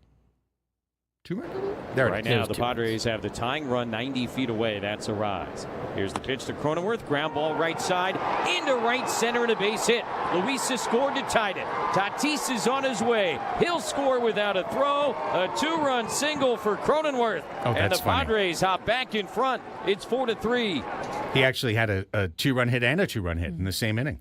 That's wild. Batted around. Yeah. Death by 1,000 paper cuts. It That was. inning. It was. I remember being at home watching this game. We're texting back and forth. We're just laughing. All these hits. It's a joyous, joyous game. And for some reason, I remember this really, really well. For some reason, I didn't turn it off. And at some point, it's kind of like, well, it's a fun one. This game was such a fun one that the Royals conceded. They pitched one of their infielders in the top of the 9th inning. Oh, yeah, which you can't do unless the game is pretty out of reach like that. Unless it's an 8-run game. 8 runs, Unless there it's you go. literally an Yeah. 8-run game, you can't do it. Infielder Nick Lofton came into the game, and he retired the Padres 1-2-3 in the top of the 9th. But who cares, right? It's an 8-run lead in the 9th They have inning. it in the bag, right, Craig? Yeah, the game was a rout until it wasn't. Stephen Kolek, Rule 5 draftee, No boy. was asked to protect an 8-run lead in the 9th, and it did not happen. Nelson Velasquez led off with a long home run. Then an out. Then a pair of singles. Then another out. I mean, it's 11-4 with 2 outs. and a couple of runners on base. 11-4, 2 outs. Yeah. No problem. No problem. No problem. Base hit. Base hit. Base hit. 11-3 becomes 11-6. The bases are loaded. I remember this on the broadcast. The bullpen camera comes on, and Robert Suarez is warming up, and I'm screaming. What? No! Because you feel like it's a wasted Robert Suarez outing. No, you want him to rest his arm for when you really need him. And Yep.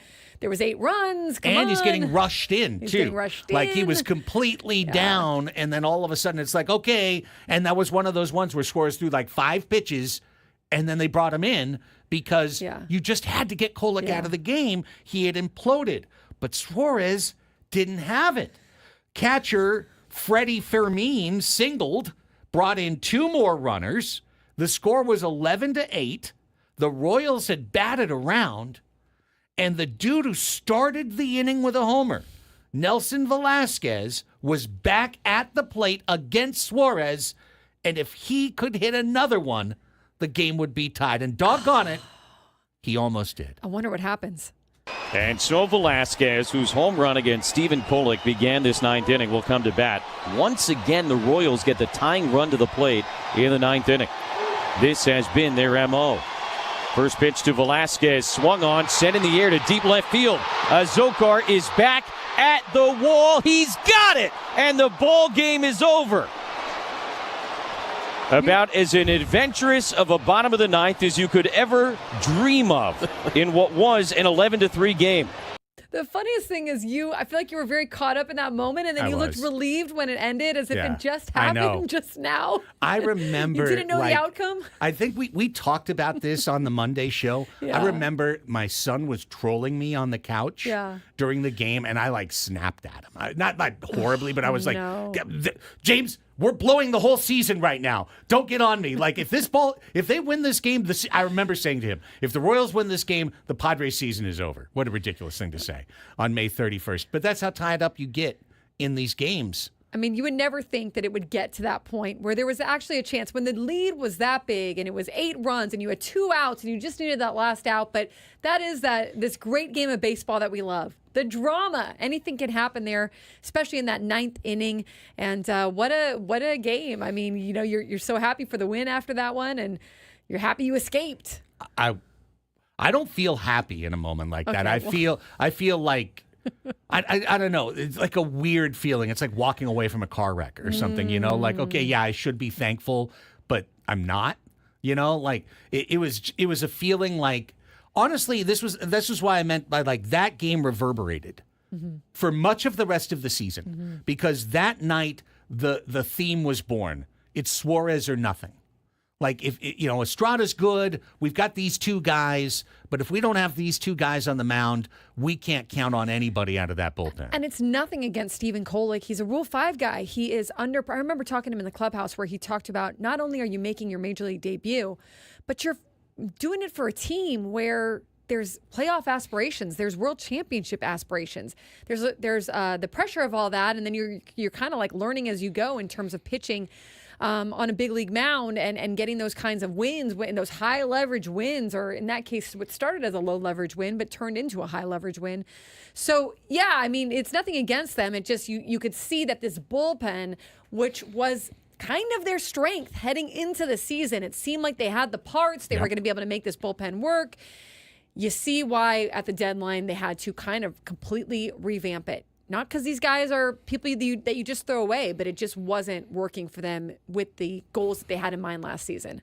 To continue the point, the very next day, the Padres beat the Royals 7-3, but Suarez had to pitch the 9th inning of a 4-run game because they just didn't have anybody to pitch the inning.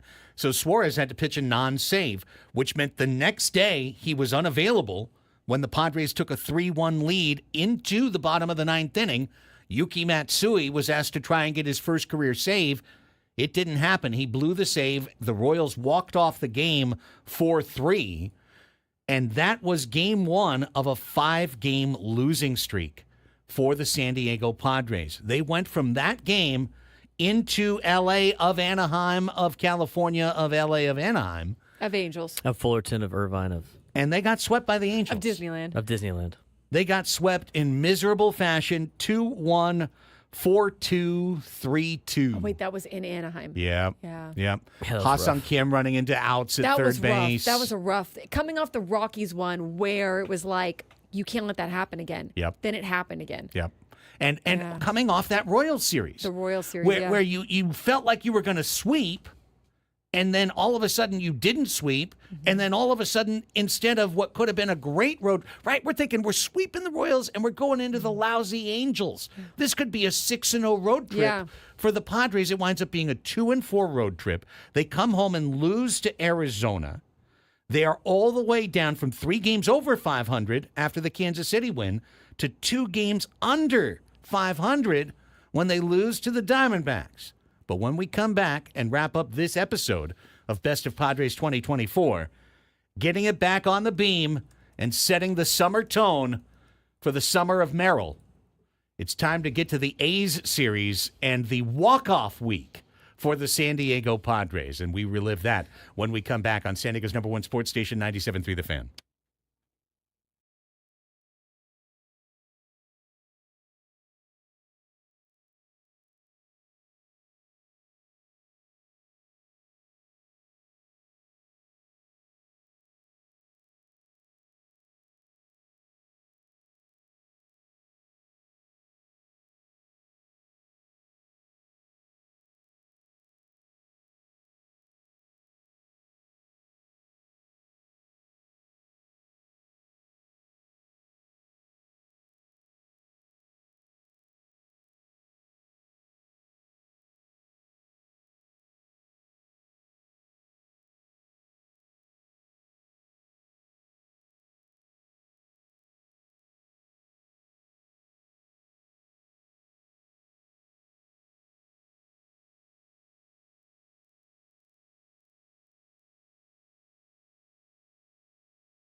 Breaking baseball news.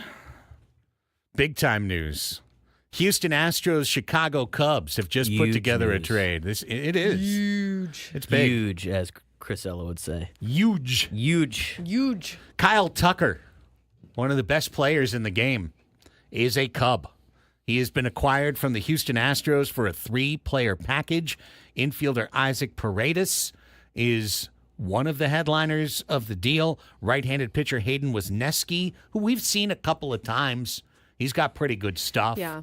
Third base prospect Cam Smith also in the deal. Interesting, a third base prospect because, of course, the Astros would still like to bring Alex Bregman back, but maybe no, they won't.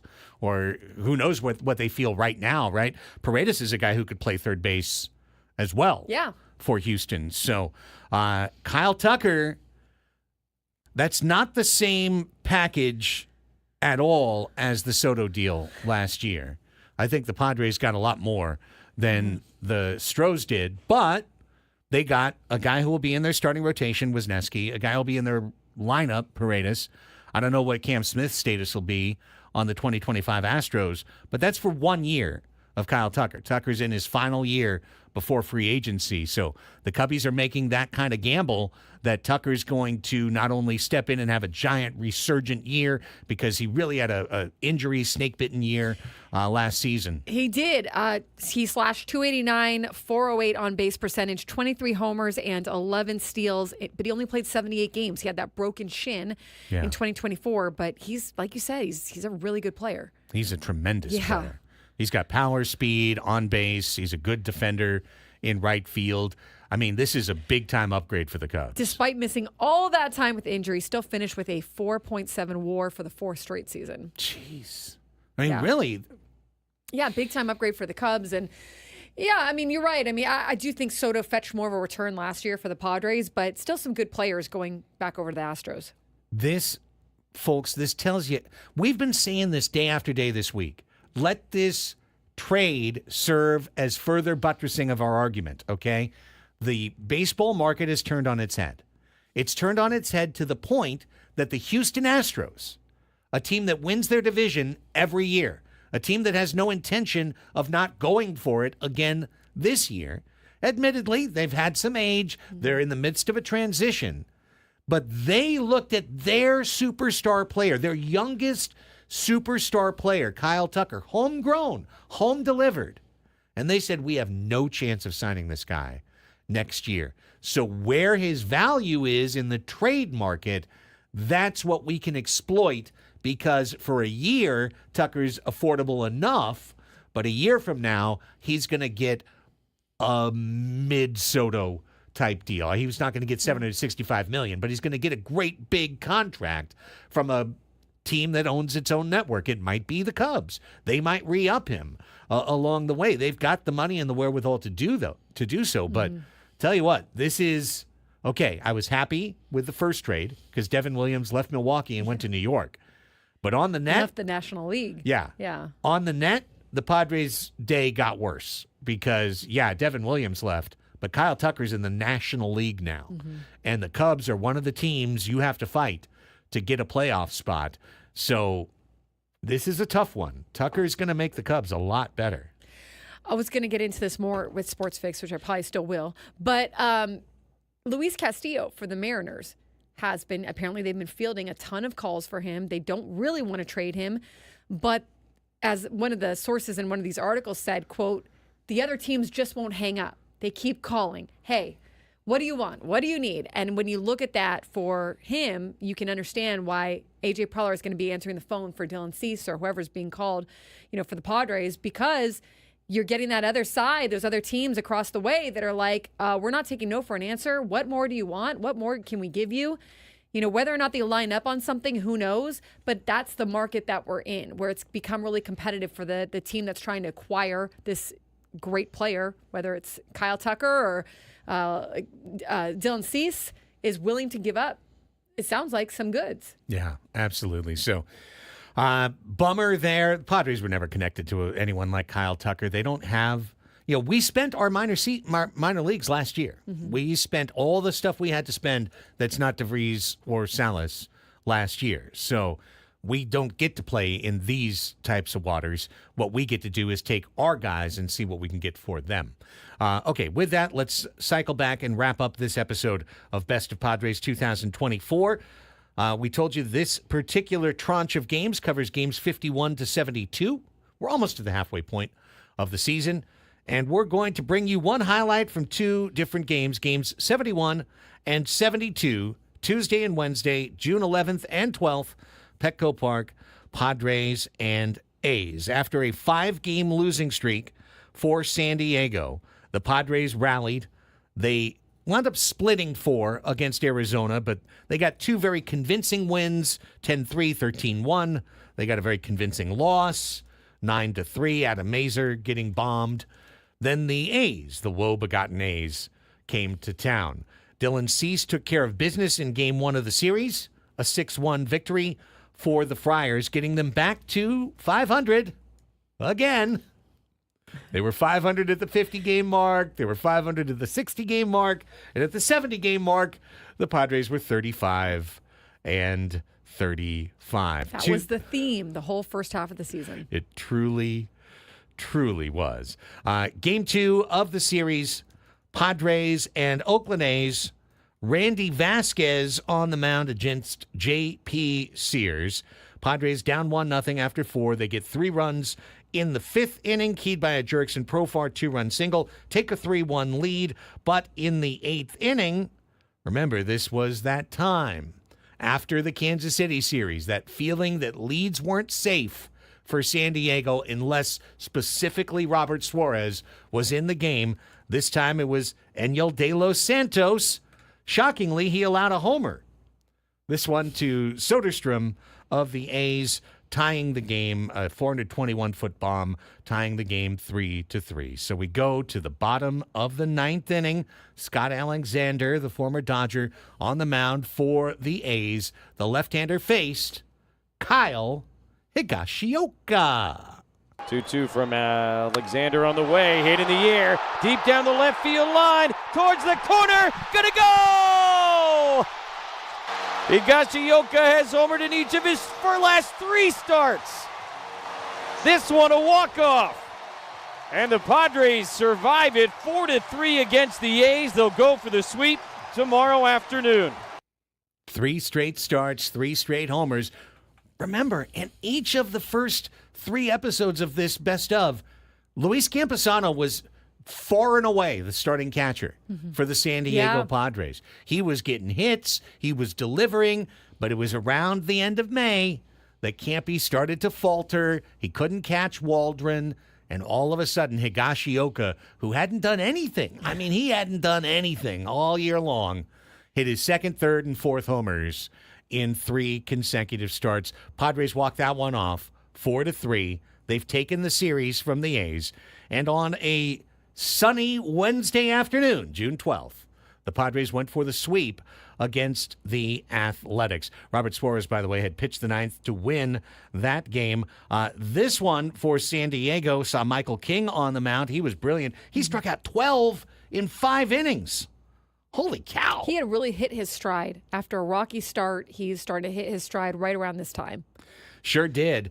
Padres had an early 2-0 lead on homers from Donovan Solano and Jackson Merrill, but back came the A's. They came back to not only tie the game, but take the lead as King faltered a little bit in the 6th inning. Wandy Peralta came in after him and gave up 3 consecutive hits, including a bunt single. You might remember that, the bunt single that Peralta couldn't field, and that gave Oakland a 3-2 lead. Matt Geloff would double in a run in the 8th. It was 4-2 A's.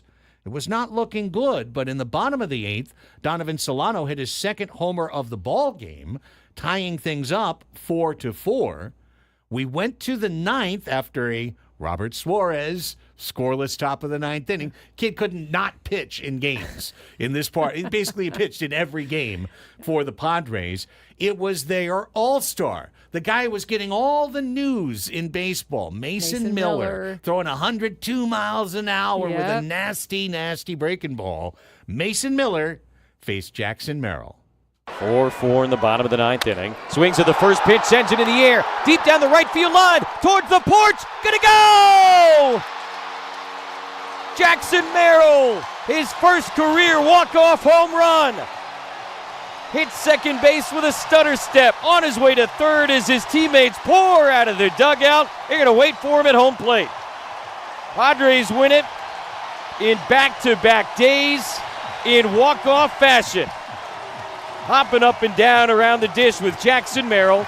And the Padres beat the A's 5-4 to finish this homestand 5-2.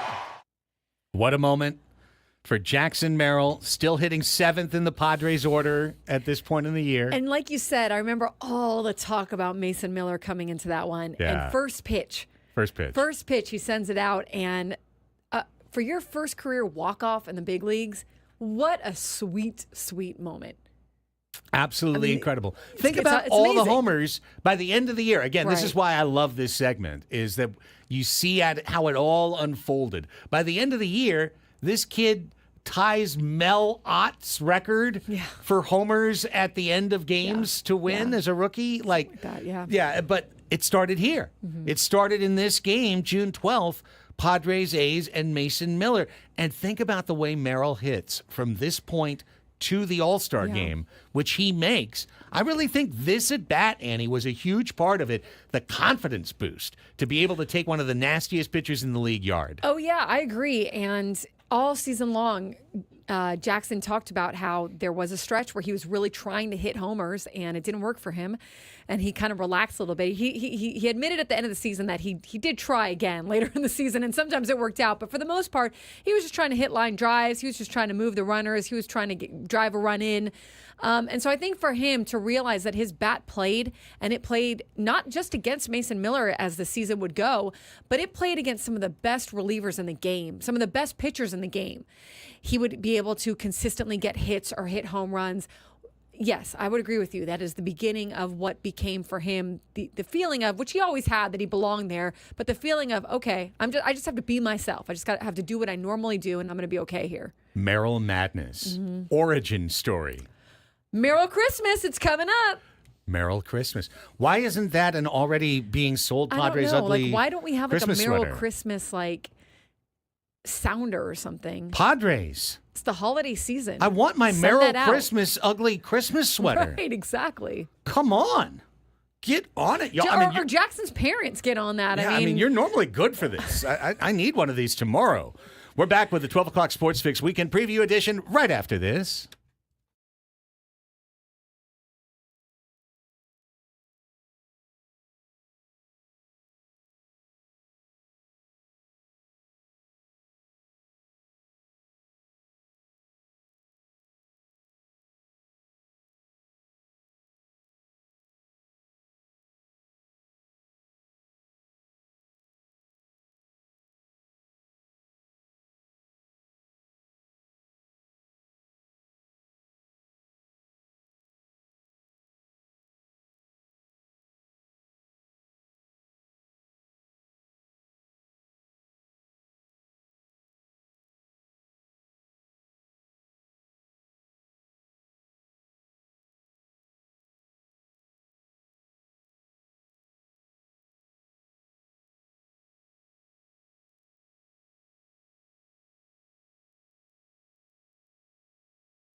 It's Friday. It's 12 o'clock. It's December. Are you really still at work? I mean, we are, but if you are, come on. Time to flake out and enjoy the 12 o'clock sports fix with us.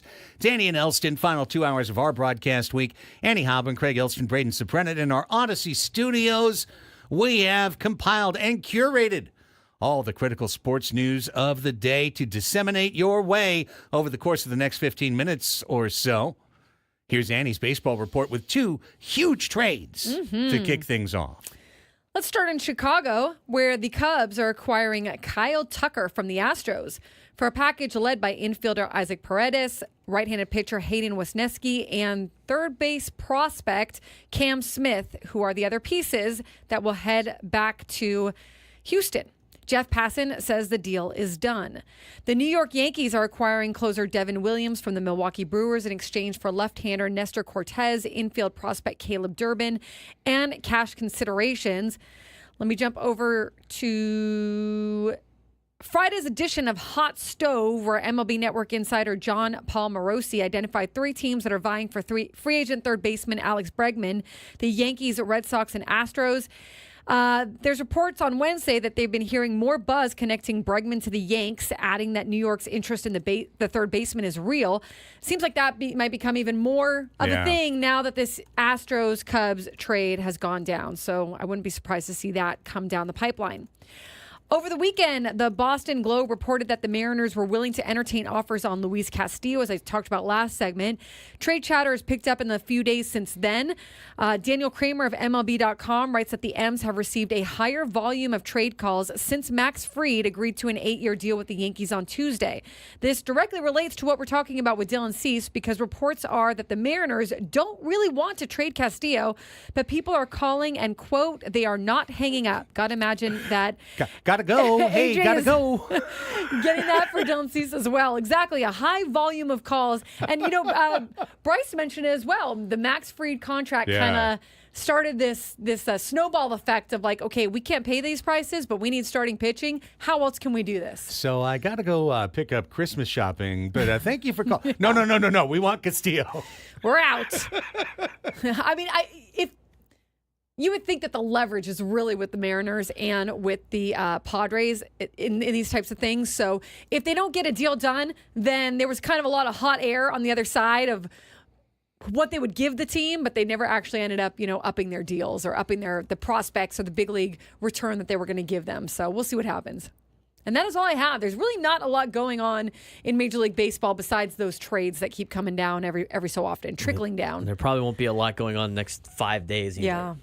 Till the new year. The New Year sports fix. Indeed. We'll have tons of stuff. However, Braden's got tons of stuff right now. NFL college and high school football report today. Wow. Wide receiver Hollywood Brown will practice Friday for the first time with the Chiefs since an August injury knocked him out of their lineup, source said. Brown suffered a sternoclavicular injury. The what? A sternoclavicular. Clavicle? Clavicle? Yeah, sternoclavicular. Clavicular? Clavicular? Sternoclavicular injury. After being tackled in the Chiefs' first play of the Seems preseason painful. in a game against the Jags. Brown had surgery and was placed on the injured reserve, but the Chiefs held out hope he would return at some point this season. Kansas City has a 3-week window in which to activate Brown from injured reserve. While he is unlikely to play in Sunday's game against the Browns in Cleveland, he reasonably could return as soon as Week 16 against the Texans at Arrowhead Stadium. So some good news for the Chiefs. Might be adding to their receiving core. Good luck with that clavicular. Sternoclavicular. Clavicular. Clavicular thingies. Clavicular thingy. That clavicle thingy. Our beloved Lions. Mm-hmm. Yes. Confirmed to ESPN that the team has revoked the season tickets of a fan who had a pregame verbal altercation with Packers coach Matt LaFleur at Ford Field last week. I remember this. A TV camera caught the end of a heated exchange between LaFleur and Fassad Youssef, a Lions fan from Farmington Hills, Michigan, who is part of the group holding a giant flag for the national anthem last Thursday night.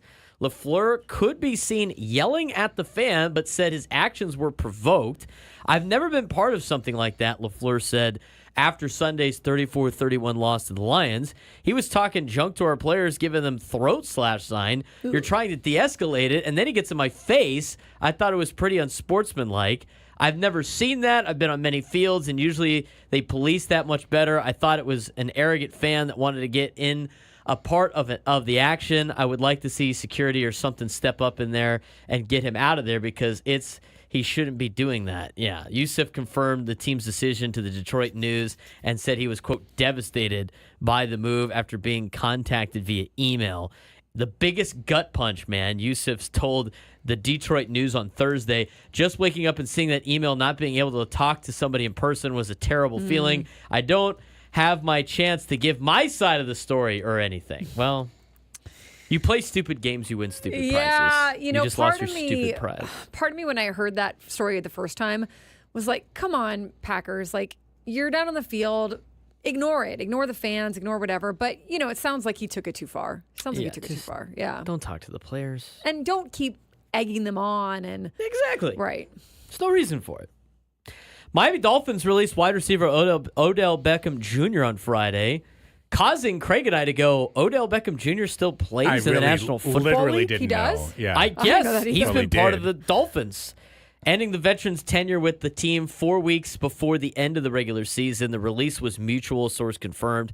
Beckham missed both practices this week for what was described as, quote, personal reasons. Beckham signed a 1-year, $3 million deal with the Dolphins in May that was worth up to $8.25 million with incentives. However, he had knee surgery earlier in the offseason and started the season on the physically unable to perform list. Dolphins were aware Beckham would likely not be ready for the start of the season when they agreed to the deal, and now he is no longer a Dolphin. I didn't even know he was a Dolphin. Bend it like Beckham. Take that for what it's worth.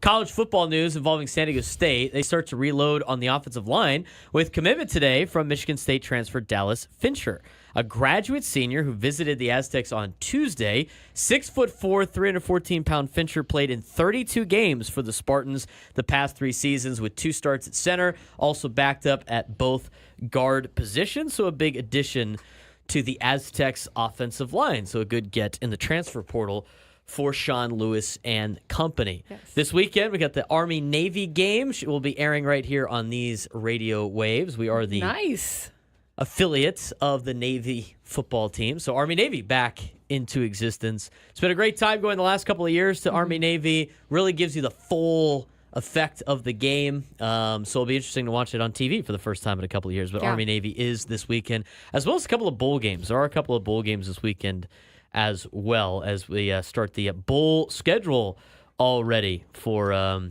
postseason play in college athletics. High school football. 3 teams are playing for state championships this weekend. 2 of them are playing tonight.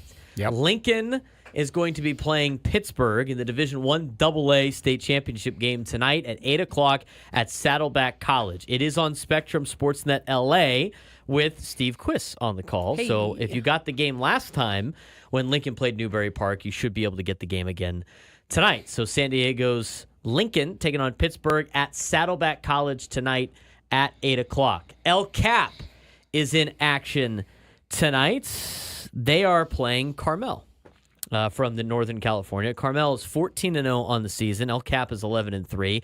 That game also kicks off at 8 o'clock. They will be at Fullerton Union High School is the host for the Division V AA championship. El Cap trying to win their 2nd state title. Let's go Vaqueros. Let's go Vaqueros representing East County, as well as That's right. Monte Vista out of Spring Valley. Let's they go play Monte Vista tomorrow against Somerville, who's 13-1 on the season.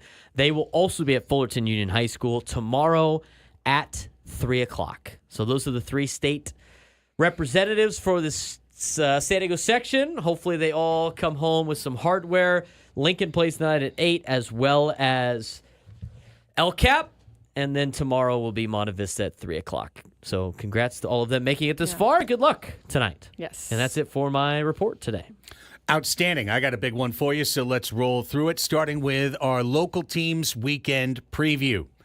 San Diego Seals are in action tonight at Pechanga Arena, hosting the Colorado Mammoth. It is Emo Night. Emo Night.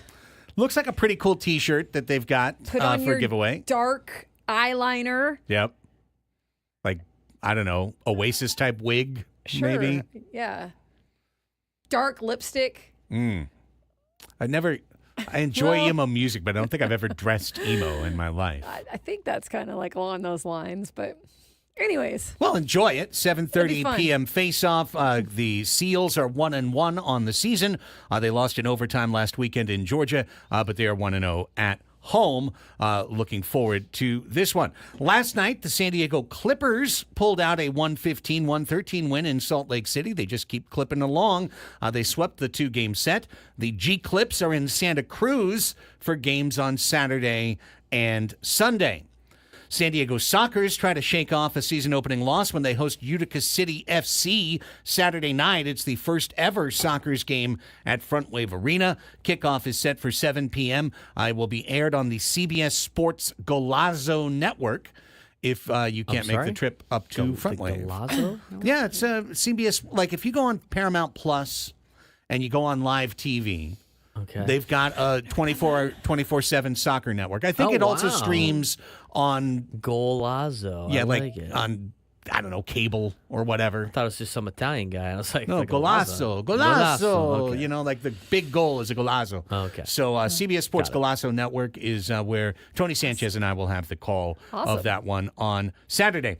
Speaking of Saturday, San Diego Gulls host the San Jose Barracuda at Pechanga Arena on Winter Wonderland night. Barracuda. 6 p.m. face-off with a Gulliver Moose mug available Wait, for the giveaway. theme is Winter Wonderland? Yeah. So we have Winter Wonderland going in emo night? Yeah. This is amazing. A lot of things happening. This is awesome. A lot of things I happening. would love to go from one to the other and just change the outfit along the way. That would be fun. Yeah. And this morning on social media, got a link in the rundown, Braden, San Diego FC unveiled Oh, that's right. their first ever kits. We now have a San Diego FC jersey. Now we know what Chucky and Patty and Marcus and Yeppy and Dos Santos and everyone else, Reyes, Angel. I'm learning the names. Okay, well, the kits are like the big deal. This is a So big deal. What is the take? Well, we're showing it on Okay. YouTube right now. It is a navy blue base. It's got the traditional Adidas 3 stripes on the shoulder. Those are chrome. There is a red, kind of a multicolored piping down the sides Okay. of the kit. You've got the silver DirecTV. You've got the San Diego chrome and azul word mark at the bottom. Are they navy blue? Like, are they? Yeah, it's a dark there, navy blue. Is Navy there blue. is there team color? Yeah, navy blue and, Okay. and chrome Okay. are the colors. Cool. Well, I will tell you that on social media,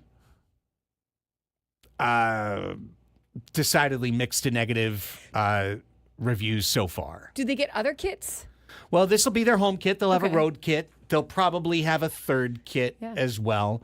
And I do think that traditionally, in a weird way, a lot of teams their first kit will be kind of generic and straightforward. Streamlined. Yeah. Classic. Yeah, so Yes. that their next one is a step up. You know what I mean? Like the original Yeah. San Diego Wave kits were a lot like this, just kind of like blue and white. You know, and you're like, okay, that's super dull. Yeah. And then they came up with the new kits this year, and they were great. You're like, okay, that's exciting. So this is the original. And also, I think when you put it on and you're out there on the field, out there on the pitch, Yeah. everything starts to like come together and look more like sleek. I agree. Yeah. Well, the kits are available for sale right now at the 18 Threads store in the Mission Valley Mall. And I mean, there's a non-zero chance that I might drop by and see how much it costs and if I want to get one. You know, 'cause Non-zero. Non-zero a chance. non-zero chance. That means you will. No, it means I definitely No, it's won't just- not. I'll definitely not There do is it, a chance. but I might do it. Okay. I might not do it, but I definitely won't 100% not do it. I might It's do hurting it. my brain. Yeah, Non-zero chance. Could be 1%, could be 1%, which is not great odds. but it's still But non-zero. it's still non-zero. I think people have been waiting for these kits to drop. They really I have. imagine it will be busy. I think it will. but I don't know how busy, and I'd like to find out that too. I think a lot of times, too, people might, Christmas is right now, so either you're getting it as a Hanukkah, Christmas, holiday gift, Yeah. or maybe you're waiting until it gets closer to the start of the season, Yeah. and you're going to your first game, and you're like, let me buy this. Well, I'll find out. Maybe I'll report to you guys All on right. Monday. Remember, the National Women's Soccer League eliminated their college draft. It's only free agency now. San Diego Wave FC announced another college signing today. UCLA 4-year starting defender Quincy McMahon has signed a 3-year contract to join the San Diego Wave. Their sixth player, 23 and under, now on the roster. So How old is she? 23. So, yes, Welcome, getting Quincy. younger. Usually Yes. how old kids are around Yeah. getting out of college. Yeah, after 4 years of starting in college, Yeah. you're either 22 or 23. With a COVID year mixed in. Generally. Okay, from this, we go now from the locals to the nationals. NBA scoreboard yesterday. Boston routed Detroit. Miami got past Toronto. Sacramento edged New Orleans 111-109. Tonight, for many of the teams in the NBA, tonight is their only game they're playing all week.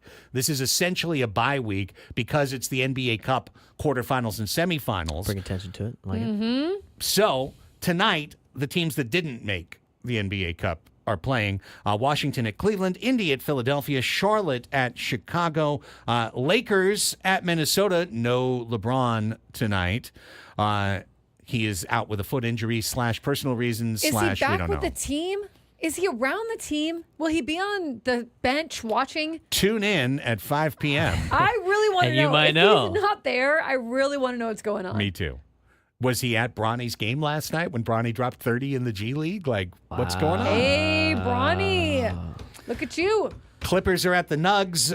Suns, Jazz, Spurs, Blazers, and Nets, Grizzlies wrap up today. And then tomorrow, don't forget, it is NBA Cup semifinals. 1:30 p.m. will be the Eastern semifinal. It'll be Atlanta and Milwaukee. And then at 5:30 p.m. Pacific time, it'll be the Western final. It'll be Houston and Oklahoma City. The two winners will face each other Tuesday night at the T-Mobile Arena in Las Vegas with $500,000 per player, coach, and staff member up for grabs for the winner. So big money games coming up. Wrapping things up with the National Hockey League. Last night, there were 12 games. Our Southern California teams both lost. New Jersey ended the Kings' 6-game winning streak with a 3-1 victory in Jersey, while Toronto skated past Anaheim 3-2. There were 10 other games.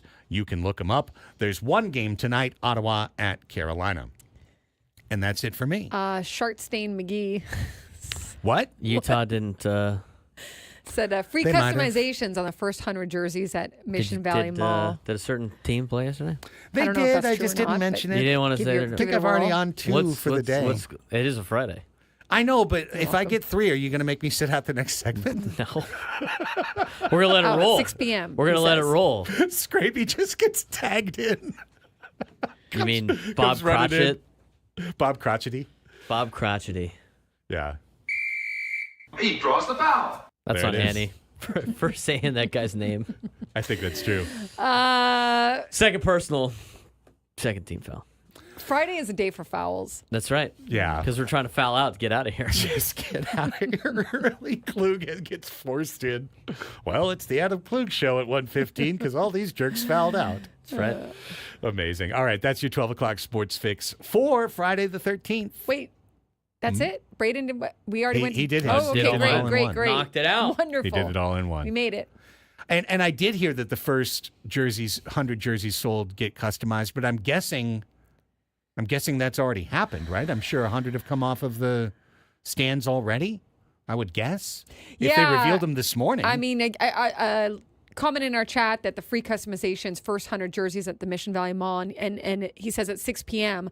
We don't, at 6 p.m. go look that up because Oh. I don't want to give you bad information. No offense, Stain McGee, but I just want to make sure that we're set. Go look up the details for Stain that. McGee. Old Okay, Stain s- McGee. I feel like he's, I Old think this is a Stainy. man. I feel like he's got it in the chat pretty. He says Old Stainy. customizations, but do your own research. Hey, So- man. Okay. Can't trust the fart. Oh, so another okay, I get it. So what he's saying is that there's Yeah. people lined up already. Surely I there's don't people know. lined up already. Or I would have to go there and sit in line for 4 hours to get my free customization. 0% chance that you do that. There is a 0% chance that will happen today. We're just passing on helpful information, but again, look up the fine print. Okay. Fair enough. Yeah. If I could have gone to get it right now after the show, I probably would have swung by. Oh, look at I you. probably would have swung by. Maybe you would have seen. But now if you're good telling old me it's not Staney till over there. 6, well, I mean, could have seen old Staney. But I don't want to get a stain on my new jersey, just as a point of fact. That's a foul. Please. Why? He draws the foul. I don't understand. I just don't want to. I don't like when my Third personal. Yeah. Fifth team foul. Yeah, okay. We're Audience in going to be in the bonus soon. Audience is in the bonus. Next foul, you get to shoot 1-on-1, wherever you are. When we come back, Yu Darvish is a savant. I love this. He is an absolute savant. And the way the story is told is so perfect. Amazing. Yeah. A great story from Michael King. A pitcher like no other in Yu Darvish. A fun story after the break. Annie and Elsten, San Diego's #1 sports station, 97.3 The Fan.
Don't let AI dictate. Try again. 3, 2, 1. Don't let AI dictate your fantasy lineup. Instead, get bite-sized fantasy football analysis in your ears by listening to the Sleeper King podcast, giving you all the fantasy insight you need in just 20 minutes every day. Each league has a Sleeper King. It should be you. Follow the Sleeper King on the free Odyssey app or wherever you get your podcasts. Sleeper King, not to be confused with Michael King. Or Mattress King. Careful, because AI will take over that job soon for you. You're not kidding. That's why you had to submit your 10 minutes of voiceover. Yeah. Craig, hey, we got a little time-saving advantage for you. That's right. We're going to have the computer read all of your reads the rest of the time. You'll never make a mistake again. Yes. No human errors. We're not going to pay for that. Boy, what great news that is. Oh, by the way, we're not going to be able to give you a full salary next year. Because AI is doing half of because your of Vanessa. job. And you're like, well, who's Vanessa? Well, she's our AI robot. Yeah, that's She's our AI bot. We'll let Vanessa take care of this segment. Yes. She loves you, but She's an expert. she's a robot. She's an expert on the draft. But she'll always love you. She's just a robot. I'm a robot. Coming up, our final silly game of the week. That'll be in our next segment. It's Fast Money. It's the ever-popular bonus round from the Family Feud game show. And we'll be qualifying, potentially, I mean, you have to win to qualify, but we'll be potentially qualifying someone for our end-of-the-month grand prize drawing of a 2-night stay at Westgate, Las Vegas, and 2 tickets to the Sportsbook at Westgate in time for March. That's coming up. But first, Pitching Ninja is great. Yes. And Darvish has always had a great relationship with Pitching Ninja. I feel like he would do interviews with them and give them insight sometimes that you just wouldn't normally see. And then you see Michael King go on there and get into some of these finer details too and learn a little bit more about Darvish in the meantime. And I thought the whole thing was really nice. I think we're going to look back years from now, and it's going to be one of the most underappreciated parts of Darvish's career if you're not kind of following him all the time, which is how he is one of the ultimate tinkerers in the history of the sport. I mean, this is not the guy who stands up and goes, this is what got me here, and this is what I'm going to stick with. Amen. I mean, it is something that is so underappreciated, like you said, and also the skill level, the talent of Darvish. He's always curious. He's always tinkering around. You put him in the bullpen. The stories that came out about him sitting in the bullpen, learning from those guys in there, like he is just constantly wanting to pick up on what other guys' grips are, how they throw, why they do this instead of that, what got them to this point. And you would think that at this point in his career, he could easily be like, yeah, this is what got me here. And people come to me for advice. I don't go to you for advice. And instead, I think one of the coolest things is that you'll get a new pitcher to come into the system for the Padres, and you ask them about, and of course, Joe's always great as well, but you ask them about Joe or Darvish, and they'll say, one of the coolest things was that Darvish wanted to talk to me about my so-and-so pitch. He asked me, he takes interest in them, and I just think that's really, really, really awesome. And it goes beyond an intellectual exercise. Darvish is a mimic. He can mimic other pitchers' grip, delivery, wind-up, where their foot landing spot, everything. He can mimic other pitchers. There are a lot of pitchers who, if they even tried to do some of the stuff that Darvish has done, would just blow their arm out. Just right away, because, hey, listen, I'm a creature of habit. If I change my mechanics, I'm doomed. Or mess themselves up somehow. Right? Mess themselves up where now they're, doing something that they don't, some sort of tick that they didn't used to do before because now they're trying to mess with this new pitch. And so, yeah, they won't even try it, a lot of them, which I understand. But has the ability to, like you said, mimic and watch. He will observe. He will ask questions. He's very curious. And then he has, just as we know, a gazillion pitches. He's got the ability to take a single pitch and make 3 different variations of it. Right. So here's an interview that the pitching ninja, Rob Friedman, did with Michael King. And, of course, Michael King, as we learned last year, is such a bright light. He's so smart. He's an extremely intellectual player. Very well-spoken and very smart. And the King family, the genes are strong. His sister sang the national anthem during the playoffs, and she was amazing. So lots of talent there. Yeah, absolutely. So here's Michael King talking about how Darvish imitated Michael's sweeper, and in doing so, imitated his delivery as well. Stepped way across his body on a pitch, and it was a sweeper. And I remember just bookmarking it. And I'm never the one that's going to like talk to the pitcher throughout their outing. I'll ask him after. And as soon as he was done, I said, "Hey, to so-and-so, did you go like way across your body?" And he said, "Yeah, that was my king sweeper." And I said, "What do you mean that was your king sweeper?" And he said, "Well, he said he would never throw it on any other pitch, but he said, I wanted to step across my body and get as much horizontal as possible. So it made him more rotational."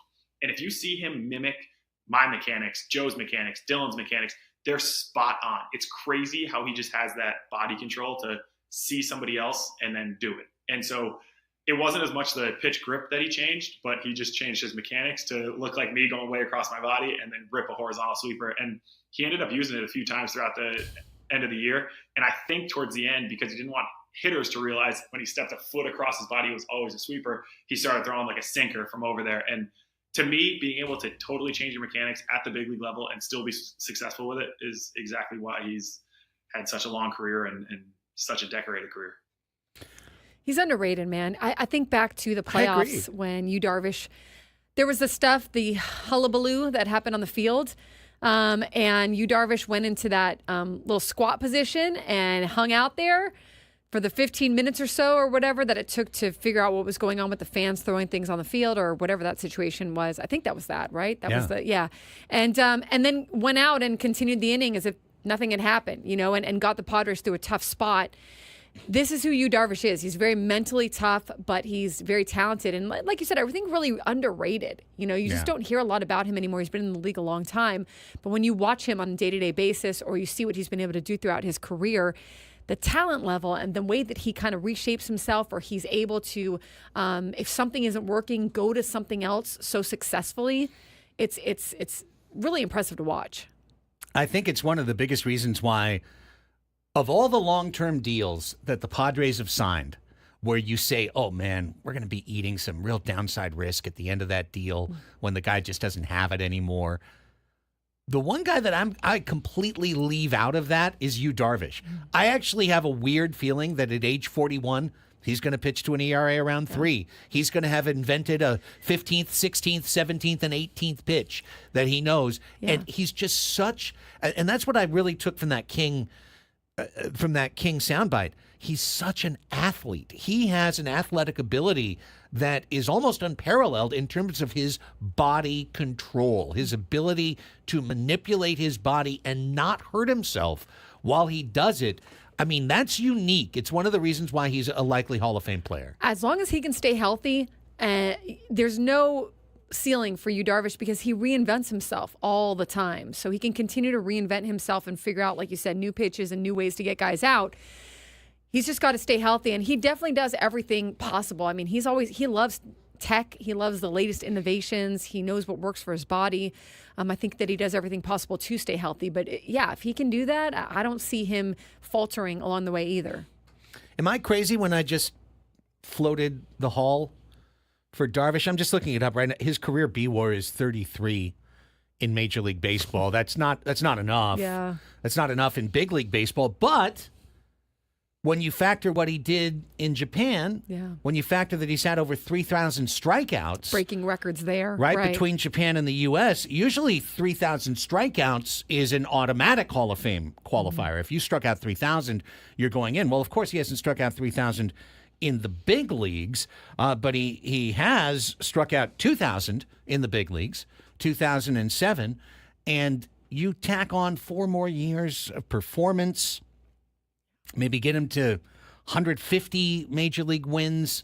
I don't know. I feel like he's got a compelling case for the entirety of his career for inclusion.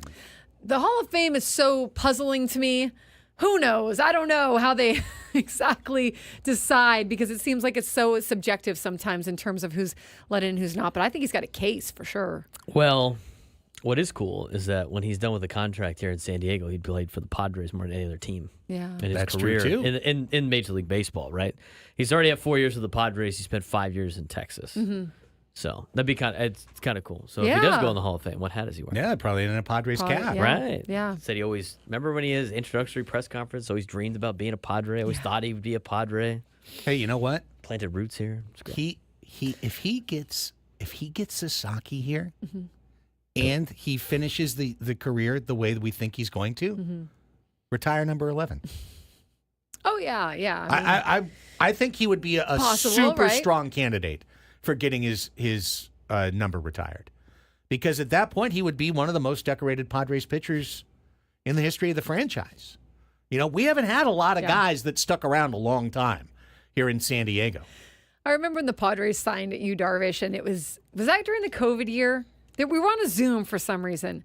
With Darvish, they traded for him. They traded for him. in 2020. Yeah, like okay, in so- the off season, like going into 2021. Thank so you. it was kind of COVID-ish. So we were on a Zoom, and I asked him about. I think I asked him about Fernando Tatis Jr.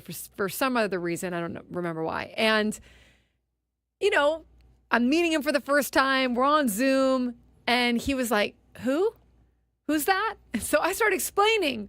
You know, Fernando plays shortstop, whatever, you know, and just got whatever, this and that, you know. And he was like, he was making a joke. Yu Darvish was trying to mess with us early on, and it was hilarious. And I didn't get the joke, and I didn't know that he was joking. And here I am trying to explain to him who Fernando Tatis Jr. is. So, listen. In the media, you have your fair share of awkward moments for sure. But that is the kind of humor that he has. He's very dry, too. He's like they describe Roki Sasaki. Very funny, very dry sense of humor. Pretty hilarious guy. When you talk to the rest of the rotation, they always talk about how funny he is. And, you know, the Padres traded 4 guys for Yu Darvish 4 years ago. I still remember that the outfielder they traded, Owen Casey, people were like, oh, man, Padres really messed up on that one. You got Yu Darvish, but you gave up all of Casey. Owen Casey has yet to appear in the big leagues. Yeah. I mean, he's 22. I just looked him up. He's 22. He's a good prospect for the Cubs. The Cubs just traded for Kyle Tucker. They've got Suzuki. They've got Happ. They've got Pete Crow Armstrong. They've got Bellinger. They've got no room for Owen Casey. So, like, a lot of times you make these deals and all the, you know, the Glazers of the world, the Mad Friars guys, you know, they've been living with those prospect rankings, and they're like, oh, man, you really gave up too much in that one. But in the end, most of these players never make the big leagues. Yeah. Like, they really don't. The numbers are really in favor of just, you know, a very small percentage of them making the big leagues, and the rest of them just kind of fade off into the distance after so many years. So, interesting And stuff. it's there. always interesting that stat goes around. I think it's still, like, the amount of big leaguers that exist fill a stadium, one stadium, Right. that have ever existed in the history of Major League Baseball. It's like right up there around like the, you know, 40, 50,000. There's that stat that always flies No, around. I about think that. I think it's just over like around 20-ish thousand all-time Major League Baseball players. That's now. it? Yeah. I mean, that's Yeah. crazy. I remember Jesse talking about it at some Yeah. point during the season. Yeah. And I want to say it's in the 20s, like 23,000 or 22,000 or something like that. It's wild. All-time big So when league you think players. about that, just how hard it is to make it to that point. All time, there have only been 20,459 Major League Baseball players. That something is pulling up from 2023. So yeah, it's right around that number, right? That is insane. I know. I mean, all the kids in the minor leagues and all, you would just think that it would be triple that amount or something, or just people that have passed through or had a cup of coffee. Nope, it is that hard to make it to the big leagues. And you ready for something wild as we go to break? Can anyone name the Padres' all-time wins leader? Franchise has been here for over 50 years. Who's led the Padres all-time in wins on the mound? I've used this as a trivia question before. That's why I was like, Okay. who would name is it possibly? It's Eric Shao. Yep. It's because Eric. wasn't Peavy right behind He him? was Or close, I Yep. think. Yep. Peavy was close. Eric Shao, and the number, gang, is Shao? 100. 100. Yeah, That's Shao. it. Wow. Eric Shao won 100 games for the Padres. Jake won 92. Yeah. And Randy Jones won 92. And that's That's That's your That's wild. all-time leaders. That's why you gang. got all these players currently for the Padres that are climbing up the home run leaderboard so Right. fast. Yeah, I mean, Nate Colbert was our home run leader for 50 whatever years until last year when Manny passed him. And then, of course, soon Fernando will pass Colbert as well. You know, and along Yeah. the years, many people will pass Colbert because maybe even Xander will pass Colbert because we've got these guys for such a length of time. Yeah, Fernando's already 9th on the list. Right. I mean, how many full seasons has Fernando played? Full seasons? 0? Has he played a full season? I thought he got. Maybe got 2021 one? Hold on, is the yeah, I- he got close at least. Yeah, I mean, He 23, might he have played missed a every game few. except for the ones he was suspended for. Which means it's not a full season. 2022, he was out, right? 2021, he played 130 games. Is That's that the what you're best asking? he's That's done. probably the closest Yeah. I That's can the say best to a he's Well, done. no, full season. 2023 he played 141. Oh, there you go. Yeah. Yeah, there you go. So it's still not a full season, but he played every game he could. Yeah. He played every Was game. he 23 the shoulder sublux? No, it was could. No, that was 2020. coming back from suspension. Third in the MVP in 2021. Yeah, Third in the MVP Hey, race. you know what? He played a full 60 in 2020. there you go. There you go. All right, we got to take our break. And when we come back, it's time for the last silly game of the week, Fast Money. Your chance to go head-to-head with either Annie or myself, battling, looking for the top answers from a recent studio audience. And if you can do better than us, you'll be qualified for a 2-night stay at Westgate Las Vegas and 2 tickets for the Madness of March at their sportsbook. So let's open the line. 833-288-0973.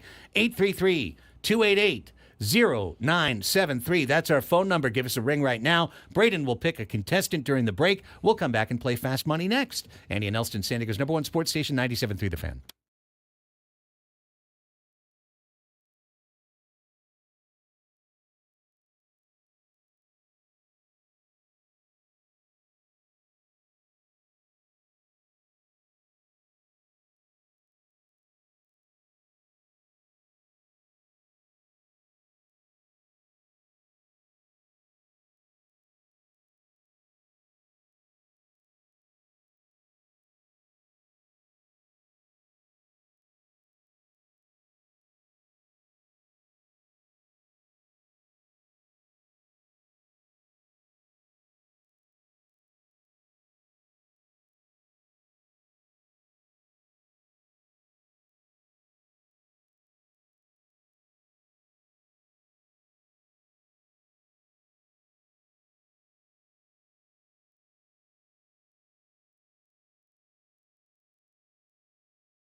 The Westgate Las Vegas Resort and Casino features newly designed premier rooms, part of their $70 million room renovations, home of legendary Vegas fun. Experience the madness of March as only Westgate Las Vegas Resort and Casino can serve it up to you with high-definition screens, luxury seating, table service, and access to all the best gaming action. Enjoy hoops from the best up-and-coming stars on giant HD screens in a smoke-free environment as you thrill to the games that keep us coming back to college ball every year. For tickets, head to WestgateResorts.com.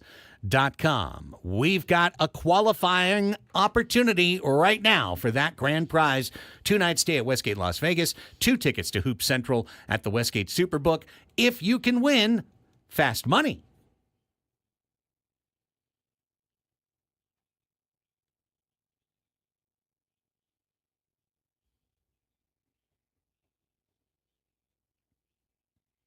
Here we go with the bonus round from the very popular Family Feud game show. It's Fast Money on Annie and Elsten.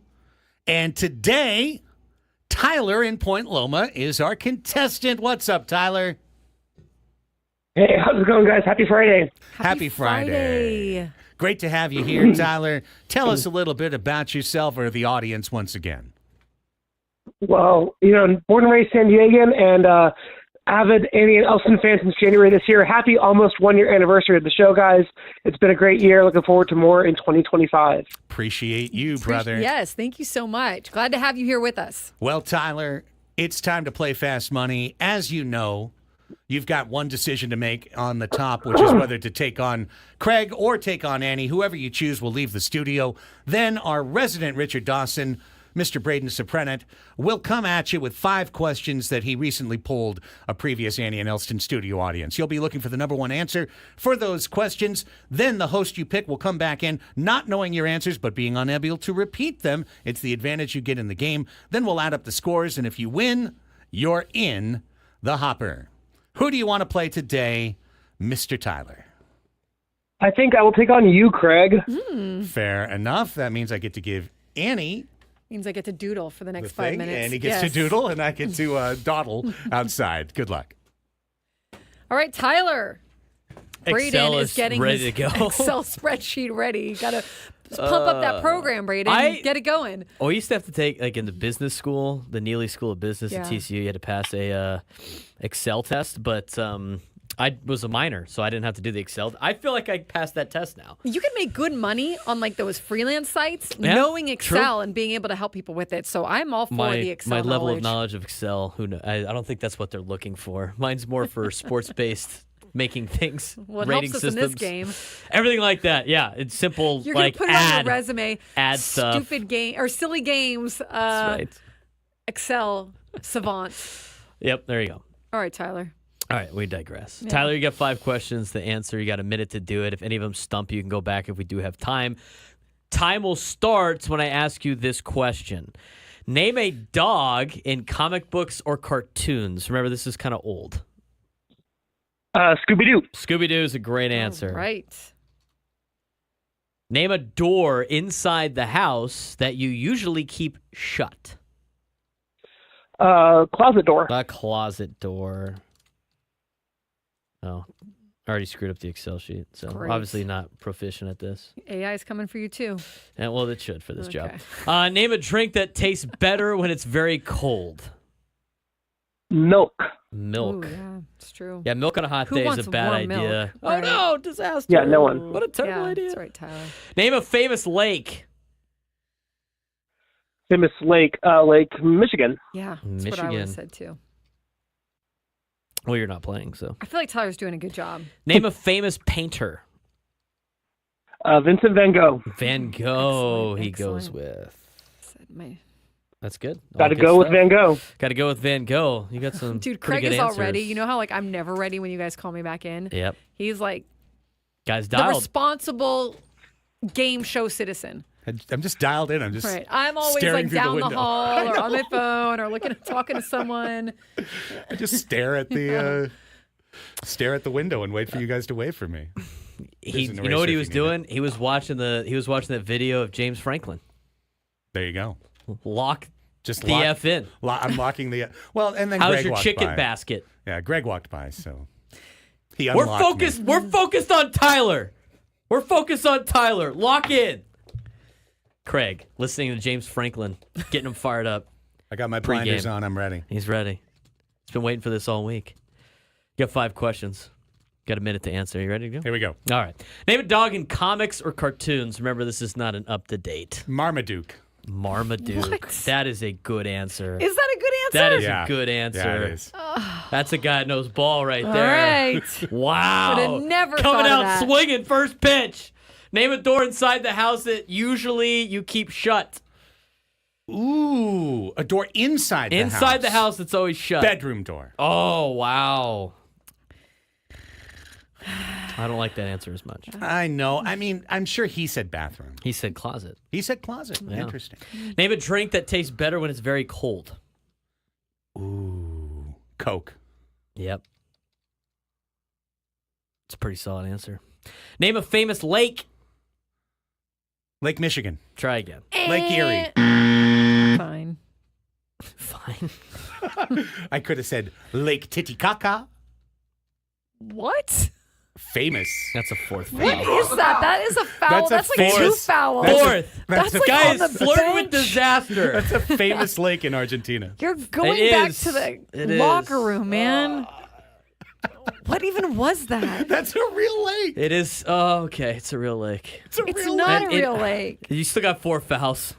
Unless we go NBA, then you got 2 to work with. Like, I'm uncomfortable with the image in my head right now. Oh, the image of that lake? It's a beautiful lake. It's gorgeous. Well, I see it. It's in South America. I told you. Name a famous painter, Craig. Picasso. Okay, well, there you go. Look, Ham, I'm Picasso. Also Shows Jay-Z. off the rails. What? Reference. Wait, whoa. Okay, fine. Foul. Picasso. He draws the foul. We're getting close to the double bonus here. All right. I forgot about Thank you, Chevy Chase. All good right. old Jay-Z right now. All right. Not the time. Okay. Let's get through the answers here. Name a dog in comics or cartoons. Tyler went with Scooby-Doo. It's a good one. 27 points. Jake, start. Jake in the chat said it's every 13-year-old boy's favorite lake. It really I'm is. sure it is. It really Wait, how is. many points did he get? 27. Fine. Was that number one? Yeah. Why are you saying fine? Like, No, that's good. That's like good. the ruling, like the, I would have given him more. Well, sorry. This is what the audience said. Was that the number one answer? It was. Oh, good. Damn. Okay. All right. Good job, Tyler. Marmaduke. 18. Not bad, Number huh? 3 answer. Not bad. Number Ain't 2. first, you're last. Number 2 is Snoopy. Had 4 to was be. Pluto. 5 was Odie. Snoopy. Had to be Snoopy. Had to be Snoopy. Name a door inside the house that you usually keep shut. Number 1 answer. Closet. 47 points. Jeez, Tyler. I gotta be like that. Bedroom. 0. Closet, basement, bathroom. Should have gone bathroom. This one's creative. Refrigerator. Ah, Okay, It's I mean, always yes. closed. smart. Technically, that should be refrigerator- number 1. That's It's right. always closed. Is your refrigerator running? Yeah. Better go catch it. Better go catch up. Dang. Name a drink that tastes better when it's very cold. Tyler said milk. Yeah. All right. What? 0. What? Such a nice guy, Tyler. What's wrong Milk. with America? I mean, I don't hot think milk, I don't think that not means good. that people think it's better warm. I just think people just don't. Milk wasn't the first thing. I that didn't This came is think to where mind. I about catch beer. up. I'm thinking Beer like might 80 have been people the said number one Coke. answer here. Coca-Cola. 17. Second best answer. I needed 71. Number 1 Beer. answer was Beer. 24 points. Damn it. Coke, iced tea, water, lemonade, Pepsi. Good job, chat. For all the anti-Coke people out there. I only drink Pepsi. Name a famous lake. Lake Michigan. 27. All right. Lake Titicaca. No. Lake Erie. 32. Number 1 Hey, answer. Come back. Guys back in it. Come back. Erie, Michigan, Ontario, Superior, Great Salt Lake, Lake Tahoe. Nobody ventures outside the United States, Dang apparently. Name a famous painter. Tyler went with Vincent Van Gogh. Got to go with Van Gogh. 24. Third best Nice, answer. Nice. Picasso, baby. 19. Number 1 answer was Michelangelo. Tyler All right. wins 125.86. Tyler, great job.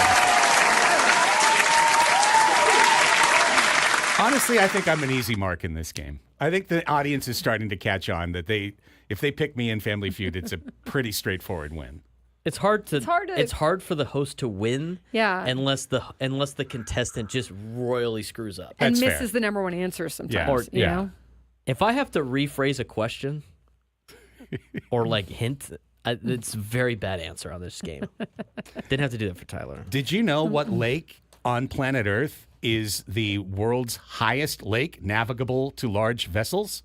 Lying at 12,500 feet above sea Titicaca. level in the Andes Mountains of South America, Titicaca. astride Bolivia and Peru? Tenochtitlan Land.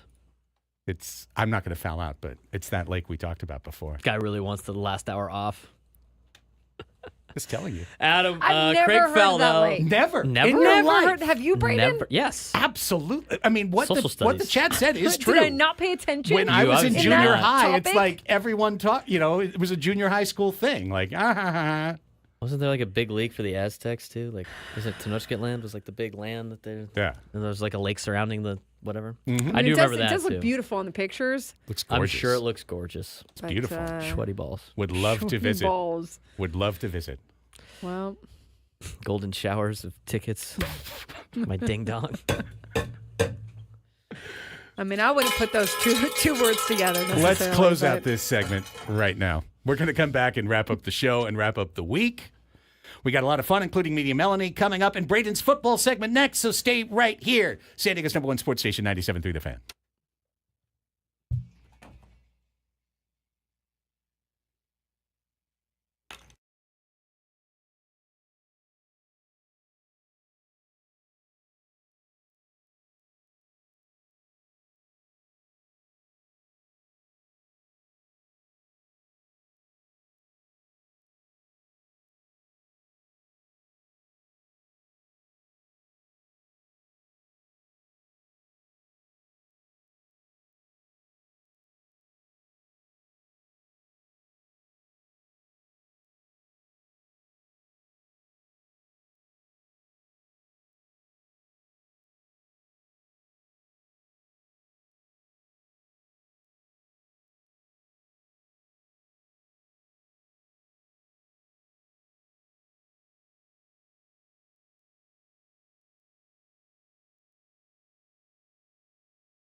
Back to wrap up the work week on Annie and Elsten.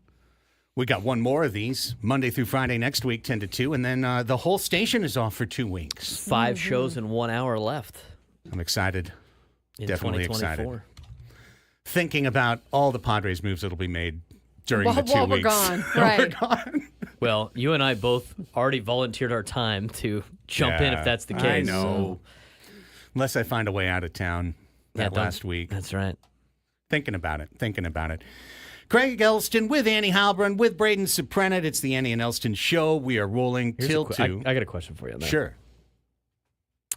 How significant of the move would have to draw you in here? It would not, a reliever, not enough. Like A minor leaguer, like whoever's not left enough. on the market, right? Like if they I don't think there's a single free agent that'd be worth coming in to do a show. I mean, if we did something if you wild, got, like, if Corbin we Burns or exactly. something. Corbin Yeah. Burns, maybe. If we did something insane. If What you about traded for and, someone, and you know they're not really going to sign big. Sasaki, so you're No. in the clear there. Yeah, that's Yeah. not till Jan 15. Now the trade, now that would be interesting. I think any major trade would be enough. They trade for to bring me Arenado. in. Why? I'm not. I'm just giving Yeah, you an yeah, yeah. example. I'm I not saying wouldn't- they should do that. Yeah, no, they trade Cease, they trade Arise, they make any kind of interesting deal, then absolutely I'd be, lured. His first In. reaction: why? No. I would not. The Nolan Arenado trade show is not going to be a happy show. I'm trying if to you even bring think me of a in. trade scenario that would be like that thrilling. You know what I mean? Well, every year we sit here with all the moves that they have made, going like, I don't know what they're gonna do. I don't know. And then they make this move. You're like, I didn't even know that was an option, yeah, right? yeah. Even when they got like Bob Melvin, I remember like a going thing- like, that was an option for Right. a new Yeah. manager was Bob Yeah. Melvin. Yeah. Like the What if he- Darvish trade, didn't know that was an option. Right. What if he does some like 3-team trade sort of craziness? You know? All right, then I'll get the call from Adam, and I'm only 13 minutes from the studio. They traded for What if Austin you're Hedges. What if you're out Not coming golfing? in. You're not Oh, answering that phone. No, No. no, no. Don't bother me. Then you can get me in, 2 to 4 hours, depending on what point you called. Yeah. When do you usually golf? In the morning or the afternoon?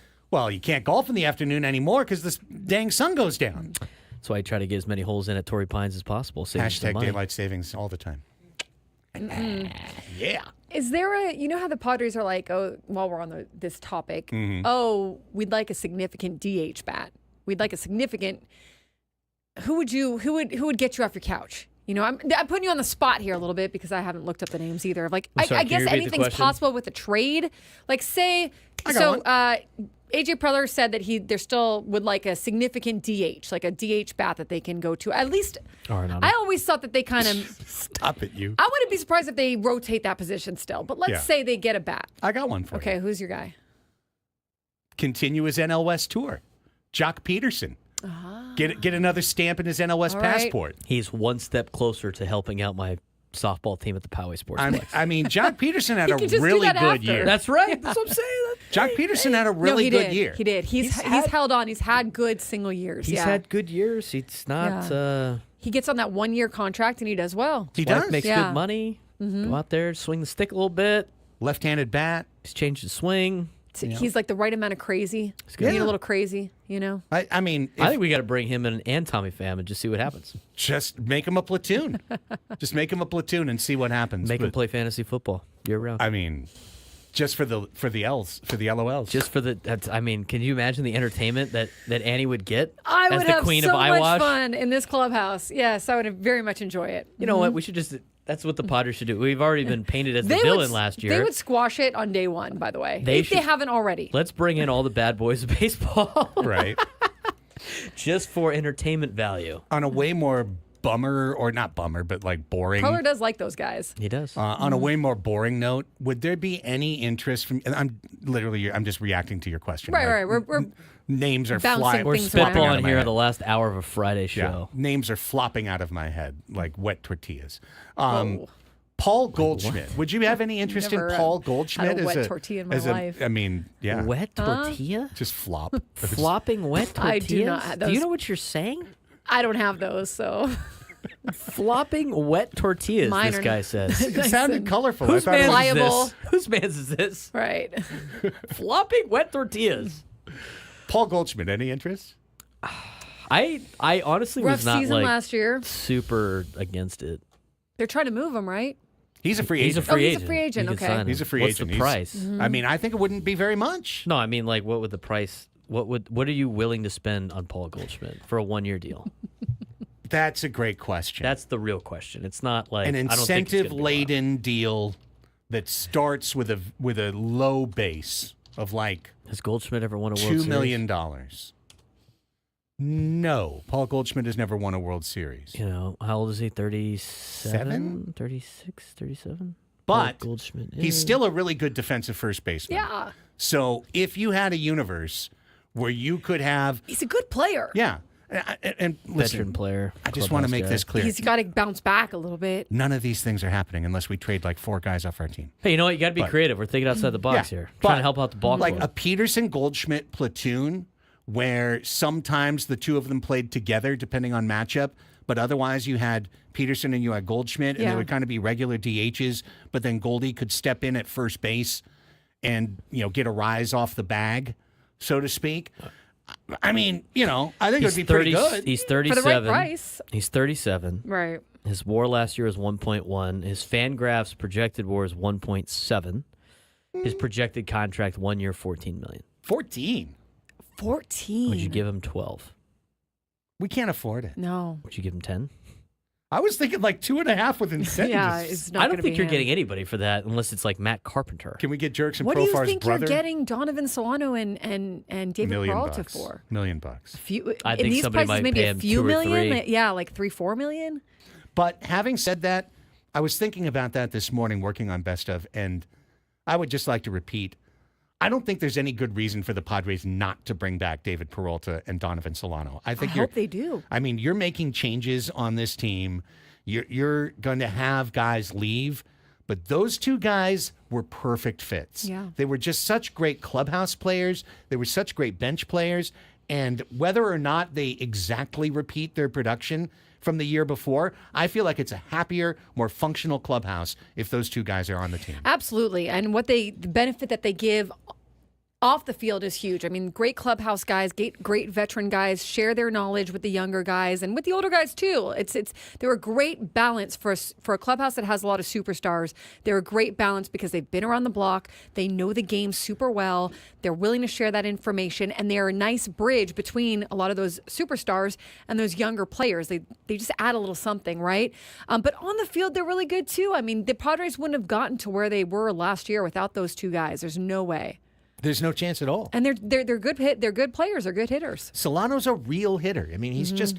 he's a 285 hitter with some walks every time he rolls out. Yeah. So, yeah, I'd be all for that. I don't know that Peralta repeats his season from last year. I think Peralta you could probably get not for an insane price. Solano, I think you would be more than Peralta. I Neither guess. one of these guys got any deal at all last year. But I feel like Peralta you could bring back. If for some reason it's not working out, I guess you could let him go, right? But like you could Yeah. bring him back for sure. I feel like They're both 37. They're both projected to have a 0.3 WAR. Yeah, you're not going to get very much. Yeah. And I Bless feel like you. I feel like with the market being what it is and so many big, these are going to be two guys in February without a deal. yeah. So Yeah, that's going to be a pickup when you didn't find somebody else. yeah, so just go ahead and scoop them up. And I would think as long as there's nothing super big for them on the other side, they would want to come back to the Padres. They had a good year here. They liked it here. I would think that they would want to continue if they can. You're in the same situation as you are with Tommy Pham last year, right? Yeah. They were waiting on Tommy. Like they wanted to sign Yeah, Tommy yeah, Pham, and he yeah. didn't want to go down anymore. And the White Sox decided to give him the kind of money that he wanted, and then they pivoted and went to Solano. That's right. That's exactly right. But it's the same thing. I think you'd probably do the same approach. You're just like, hey, look, we'll give you this if you want to play with us. If not, like, if you find some more money elsewhere, and then, call the bluff and see if anybody else is dumb enough to give that kind of contract. Yep. It's 1:15. We need to take a break. So that means we'll do some football on the other side of Media Melanie. So let's take a time out, and when we come back, Media Melanie joins us for her weekly visit on Crossing Streams. We are just 2 meetings away from our top 10 shows of 2024, but we will find out what Melanie is recommending as a new watch this week. That's coming up right after this timeout. Annie and Elsten wrapping up your Friday on San Diego's #1 sports station, 97.3 The Fan.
120 on the Fan.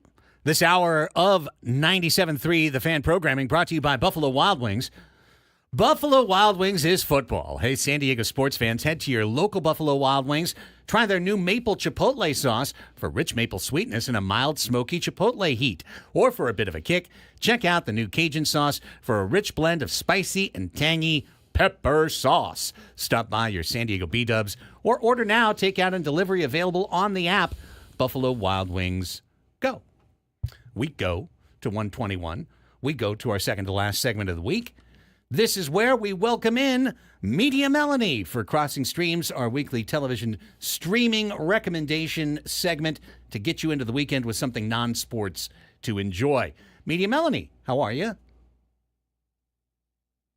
I'm so glad it's Friday. We've had a little sickness circulating in the house and glad to be entering the weekend healthy and ready for some holiday activity stuff.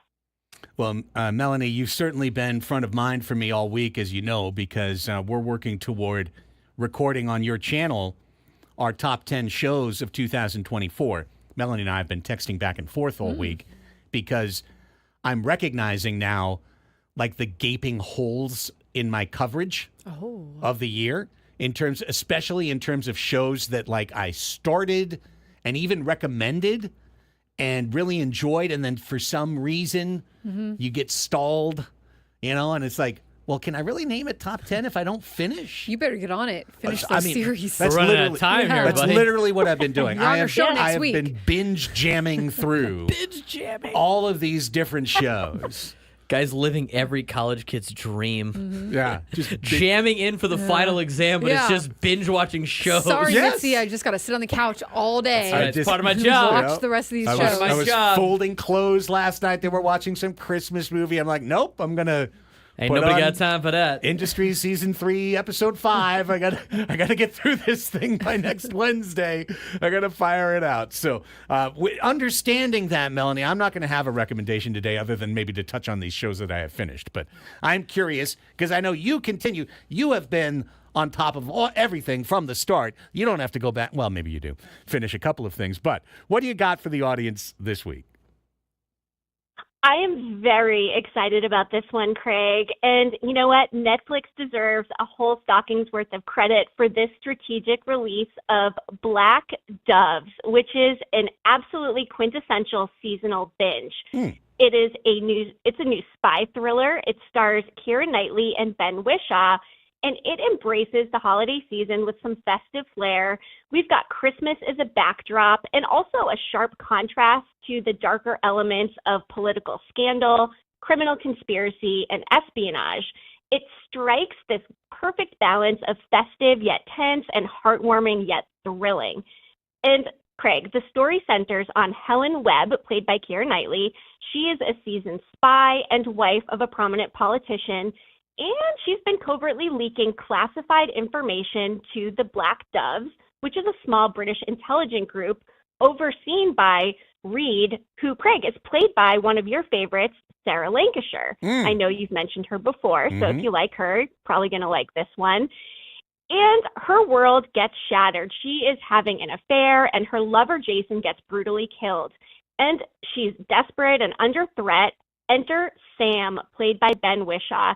He is a refined and lethal assassin, and he's enlisted to safeguard Helen and kind of solve this mystery behind why her lover was killed. They delve into the murder. They uncover a sinister conspiracy that intertwines the London underworld with an escalating international crisis. This show is only 6 episodes. It is just the right amount. It is action-packed, it's witty, and really it is best served as a December watch. So I am highly recommending everybody watch it this month. I'm going as far to say it is like the Lethal Weapon of TV. Okay, it's not exactly a Christmas story, but it slays as one anyway. And I should note, Keira Knightley does her own stunts, which is fantastic to watch. Oh, that's awesome. And you know what? There's a lot of these spy shows out there. We've got Slow Horses, The Agency, Day of the Jackal. If you feel like you have too many of these on your roster, this one is still worth the watch. Again, it's only 6 episodes. It watches like a cross between Slow Horses and Killing Eve, but with Christmas. And it was just so easy to watch and entertaining. And if Netflix is smart, they will continue this early December release window to kind of make Black Doves a new holiday TV tradition. It has already been renewed for a second season, and I'm here to say everybody needs to go and binge all 6 episodes of season 1 on Netflix. Outstanding media, Melanie. Black Doves on Netflix. Right? Right. Okay. Yes. And it is a good one. And, just circling back to what you said at the beginning here, I relate to your needing to catch up on shows. I am still not finished with Shogun. And despite knowing it probably is a top 10 show, I too feel like I must finish it before I recommend it as one. But I'm excited for our video next week. I think it's going to be a good time. Well, I will tell you, as Melanie alluded to, I did finish Shogun this week. And it is a show that you do have to have the commitment of 2 eyes on the screen, 2 ears locked in, because 80% of the show is in Japanese.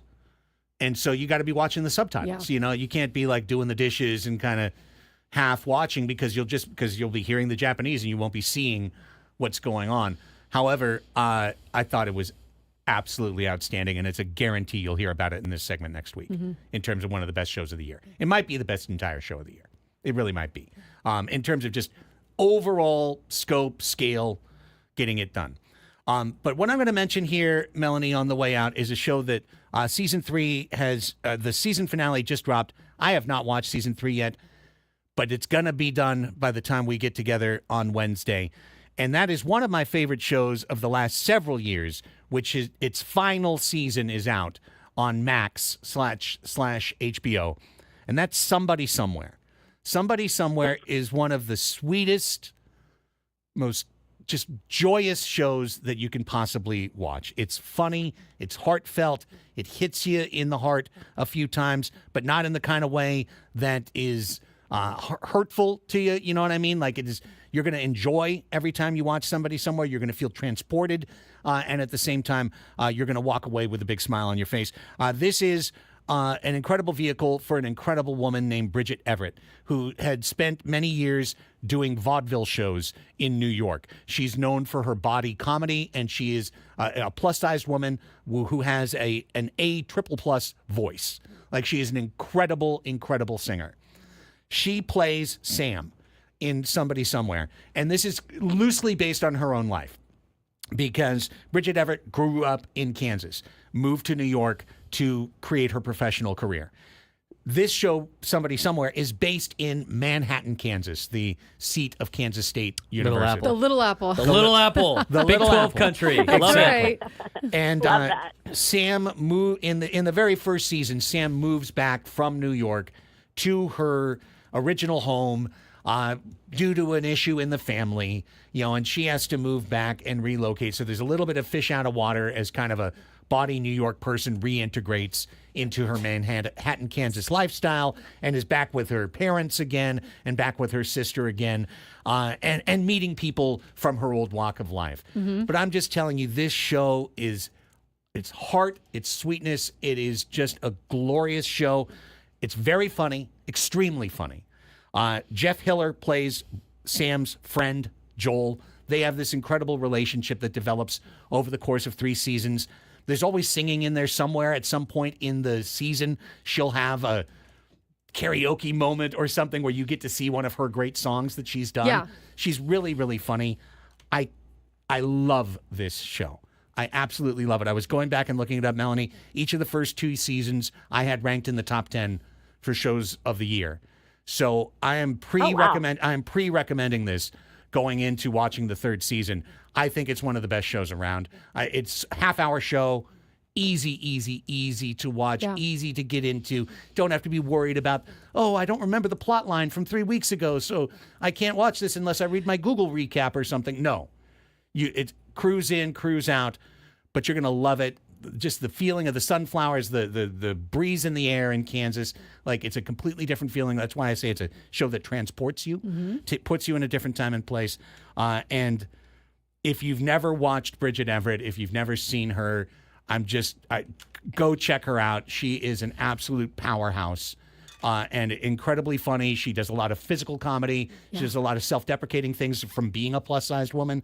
Like she'll take on some of those things, sweating, stuff like that in places you don't want. It's really, really fun. I couldn't recommend it more. And I trust Media, Melanie, that I will be talking about it on our show next week. That sounds good. I've seen this one on a lot of lists, and I believe there's some sort of petition to keep it going because it is highly beloved with fans. So I've got to add it to my list. There's just so much TV out there. It's hard to watch it all, It is. It is. That's why we do this segment. That's literally why we do this segment, to kind of put some spotlights on places that you can go to watch so that you don't get overwhelmed and then you watch nothing because you're like, there's so much. Right. All right, Melanie, tell everyone where they can track all of your great content all the time. You can follow me at Media Melanie on the social and subscribe to my YouTube channel at MediaMelanieTV.com. Got a couple new videos up there, so go hit that like button. Appreciate you, Melanie. We'll talk to you a couple of times next week. Look forward to it. Great stuff, Melanie. Thanks, Annie. Have a great weekend, everybody. You too.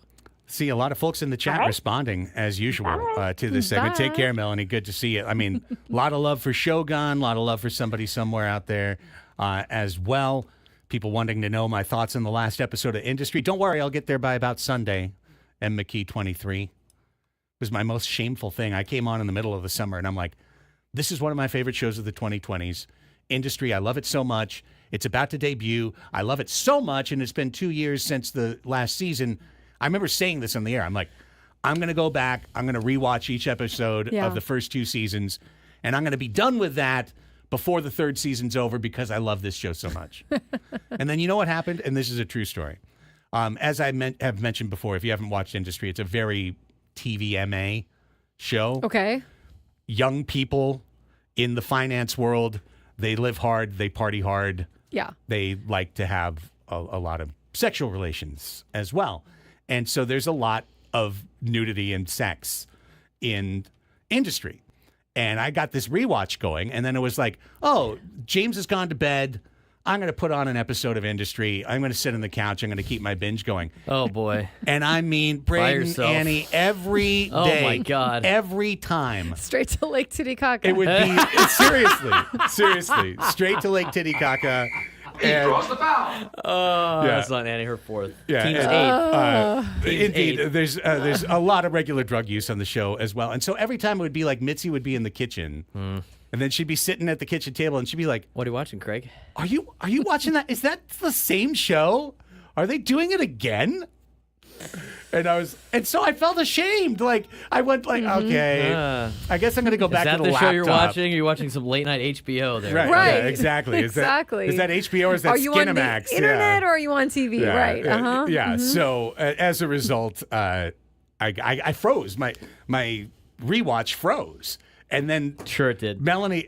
Oh, it froze in like Oh, that it froze. moment? It No, froze. I don't mean the screen froze. I mean I stopped. I don't know why. I Lake stopped. Titicaca is on my screen right now. Yeah, I can't get just- rid of it. Oh, no. I just stopped watching. Circles just going round and around. That's what I meant. Is I just stopped watching. I was Okay. like, and then it was like last week, and Melanie invites me on, and I'm like, I'm sure Industry is one of the 10 best shows. How did I not get to season 3? So I've been busting through it. So do you watch it when Mitzi's You've out of been the house now? busting through it. Just I watch it on my laptop Busting now. through I just watch it on my laptop. Like with your earphones or? Yeah.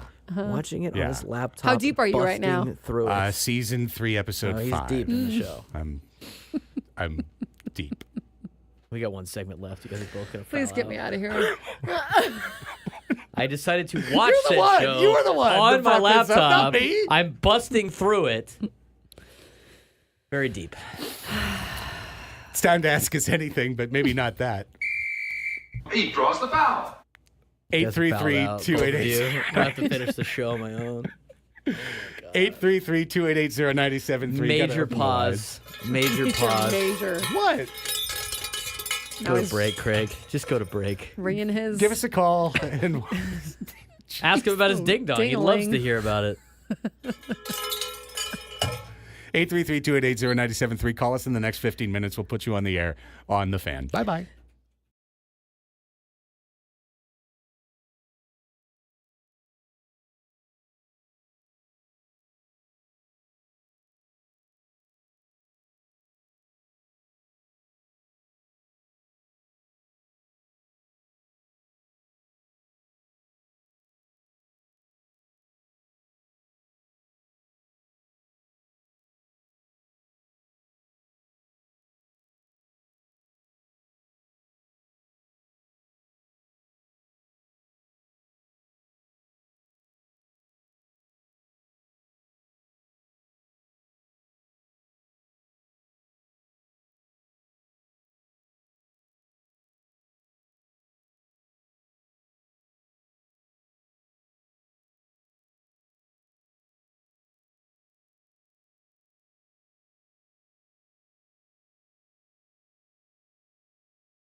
We don't appreciate them as much. No, we do appreciate them too. Just sometimes we got to record promos, so we take you out of sound and then we put you back into sound. Otherwise, you hear whistles while you're working. Right. I mean, I really think it's a major upgrade for the show, the whistle, and especially the Chevy Chase. Chevy Chase at a Fletch. Yeah. Draws the foul. Draws the foul. It's such a great scene. I had to re-show it to Craig during the break. I mean, we could have the little foam. I know you should take a shot. We're in the double bonus by now, for sure. Yeah, the show's in the audience double bonus. Giving away free prizes. Incredible. Hey, we've got open lines right now, 833-288-0973. If you'd like to give us a call, we will start an Ask Us Anything segment to wrap up the week. We have not gotten into the NFL scores. Well, not scores, but the games to come, and there's a huge one. Is it a Super Bowl preview this weekend, guys? Huge. Our beloved Lions taking on the Buffalo Bills. I think it could be. Nobody circles the wagons. I mean, these are the two best teams in the league. That's a game to watch, right? I mean, that's a game to watch this weekend for sure. That's the one I was surprised they didn't flex into Sunday night. Right. Remember, because we were talking about this? Yeah. And it was like the Sunday night game was Packers-Seahawks. It's not bad. 9-4, 8-5. I mean, Seahawks are trying to fight off the Rams. Packers are trying to catch the Lions, so not the worst, but Bills, Lions, Steelers, Eagles at the same time. Ooh, Steelers-Eagles is good too. Battle for Pennsylvania. So those are both 1 o'clock games? Those are both 125 kicks. Dang it. They should have flexed one of those for sure. You actually have 5 games in the afternoon on Sunday. Does CBS have the right to refuse a flex? I don't know. I don't know what the NBC. Those are two good CBS games right against are. each other. There might be some rules in that. Yeah, I would just think in the CBS offices they would have been like, "Don't you touch our Bills Lions." Well, that happens sometimes that's too. True. Yeah, that's if true. they have first choice, then I think they get the pick still. That makes more sense to me. I see a little Field Yates on Twitter. Bills at Lions is the most expensive NFL game this season. The cheapest ticket for the game is $475 on TickPick. TickPick. Mm. On what? TickPick? Is that what you said? That is the name of a. And I don't know why it is, but that is the name of a ticket service. Seats has it as low I'm not as receiving 310. these days, thanks. I'm fine in that category. Back in Dan Campbell's first season in Not 2021. receiving free tickets. A Lions, don't send me any. A Lions fan could have attended every total home game or every home game for a total of 326. Wow. Huh? can't. What happened? I can't. I feel like Don Orsillo in that Red Sox game that just went on social media. That was funny. Strike one of Markakis. Those pop up for Don Orsillo every so often, those like back in time moments, and that was hilarious. If you don't know what we're talking about, go to Twitter. I don't know how they find it. I forget what account it was. One's outside. But they were like, oh, here's 2 couples enjoying the Red Sox game. And then You don't need to describe what happened. It's on social media. Okay. Guy got to second base. Guy got second base on camera, and Strike good one old of Donnie. And Markakis. it was hard to hold the laughter after that. Right. He just was not doing any play-by-play. It was just like strike one of Markakis, and then you hear chuckling in the background. And the next pitch came in. He was like, "It's a 1-1 count." Oh my Lord. Hey, we've got a caller. Let's play the bumper.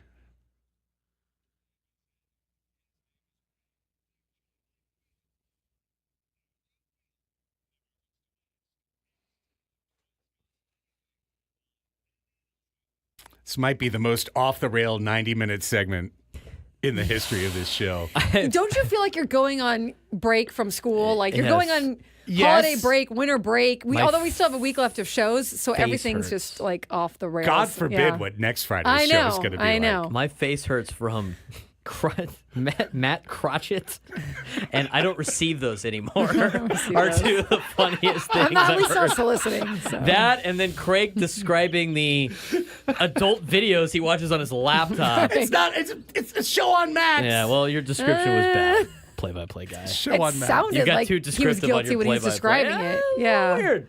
So I had to watch it on my laptop, and Yeah. I was busting through that show. And how deep are you in the show? Well, deeper than I need to be. Go ahead, ask us anything. 833-288-0973. Set the vibe of the show. Tread carefully, but ask us anything.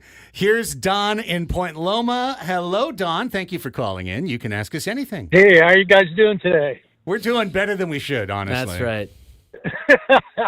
I got 2 questions. One for you, Craig. Did you ever see the original Shogun with Richard Chamberlain. You know, it's funny, Don. My parents watched Shogun when I was a kid, so I was like in the room for it partially because I really remember that it was a mini series and that they were like locked in.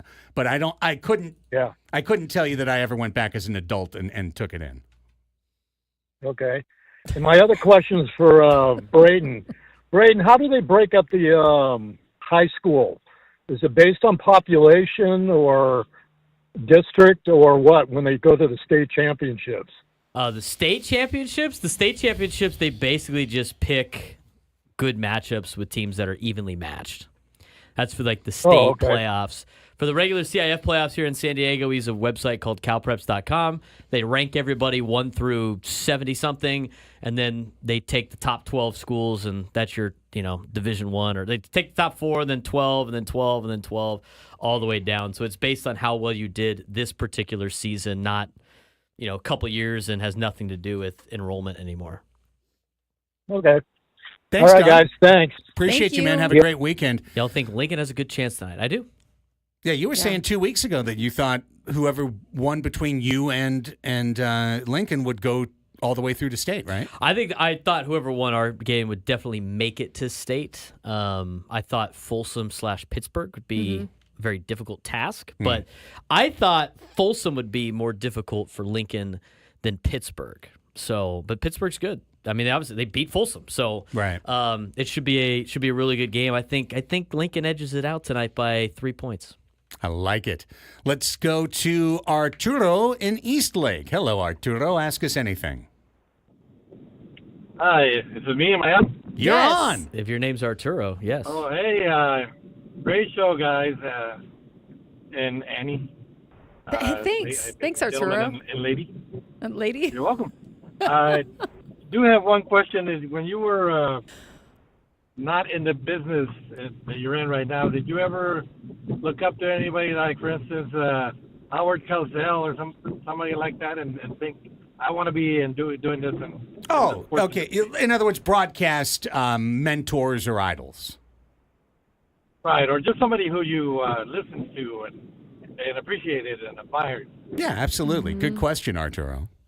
I mean, obviously, growing up in town, a lot of different guys. I think nationally, love Kevin Harlan from a play-by-play perspective. It's funny, we didn't have What's Good this week, but I got to talk to Ted Leitner for about 40 minutes last Friday at the holiday happy hour thing, and it was kind of a cool, I grew up listening to him my entire life because he's always done play-by-play here in town, right? And then he knew that I was doing it at USD, which was kind of cool because I didn't know if he remembered who I was when he used to work with the Fan when he was doing the Padre games. And so we were chit-chatting and stuff, and then I told him, I was like, I had a Ted Leitner call for a USD game. I used one of his signatures. I think he just tied the ball game. And it was kind of a cool experience I had with Ted. That is cool. And you could tell he really appreciated it. He was a little choked up, but that was a cool time for me to be able to do that. But honestly, it's really cool for me to work with Annie and Craig, and when I worked with Coach, and I worked with guys across the street and everybody in town, because I don't want to make you guys seem old, but growing up, I used to watch and listen to all of you guys my entire life. Talking. And then I get to work with you guys now. So it's so all of the San Diego media people in town, and we all have different relationships with everybody in town, media-wise, good and bad. But the fact that I get to work with and against everybody that I, as a high school kid, listened to and watched is pretty cool to me. That is cool. Yeah, that's awesome. I think I've said this before in the air, but I always wanted to be, and I still am, a play-by-play announcer. And I thought growing up in Long Beach, I just had the ultimate training ground in terms of listening to my all-time broadcast idol, Chick Hearn, Bob Miller of the LA Kings. These are all Hall of Famers. Yeah. And of course, Vin Scully for baseball, who... And it wasn't just Vince Scully, Ross Porter, Jerry Doggett, Rick Monday, that whole crew. I could even go to the Angels guys, that I grew up listening to. All of them informed what I was doing going forward, for sure. Yeah, I would say the same thing. For me, almost I would always be impressed by so many females that were doing the job, because it's so hard a lot of times. People don't know how hard it can be to be a female in this industry. But a lot of those women that came before me in any position, I always just thought were the coolest or impressed by them. But Andrea Kramer, for me, back in the day, you know what I mean? Like she did it all, and she did a lot of really thoughtful pieces and a lot of really good interviews, and she was just very good. Great question. Appreciate you, Arturo. Let's wrap things up with Jake in Lakeside. Hi, Jake. Welcome to the show. Ask us anything. Hey, good evening. Happy Friday. How are you guys doing today? Doing amazing, mate. So I think it was Tuesday or Wednesday on the Ben and Wood show. They were talking about the report from, I think it was John Morosi, I believe. May be butchering his name, but during the winter meetings, they might trade Dylan Cease to the Orioles for prospects and use those prospects to get Garrett Crochet, but obviously he went to the Red Sox. What other potential trading targets do you using Dylan Cease as to get other people back? Well, Jake, good question. I think I've been talking since Monday about the Orioles as a fit for a Cease trade. And I think what's really going to happen, Annie, is we're going to see where Corbin Burns lands. We're going to see where Manaea lands, maybe a couple of other starters. And then there's going to be someone that was left out in that mix, and that's who AJ's going to target. And here, patience might be a very big virtue because you kind of want to get to teams that feel like they don't have another path to a starter. They don't want to pay for one. They don't want to pay that big money, but they're desperately in need for a starter. That's where you could probably get the most leverage. Yeah, I think one way or another, I think he's the most marketable asset that we have to use to improve our team if we don't have the ability and wherewithal to increase our payroll. And according to all of Kevin Acey's reporting, we're not only going to not increase our payroll, we are going to decrease it by multiple tens of millions of dollars. So, hey, that's where it is. They're going to be higher than the 169 that they were last year. By definition. Right. Because of all the pre-built races. Right. Whatever that means. We'll see. Well, what a week of broadcasting it was. Have a great weekend, everybody. And you. Go Sockers, go all the other teams. We'll be back on Monday, the three of us all together to wrap up whatever happens between here and there. But stay tuned. Gwen and Chris are up next. For Annie and Braden, I'm Craig. Thank you so much for listening to Annie and Elsten. We'll see you on Monday. Bye.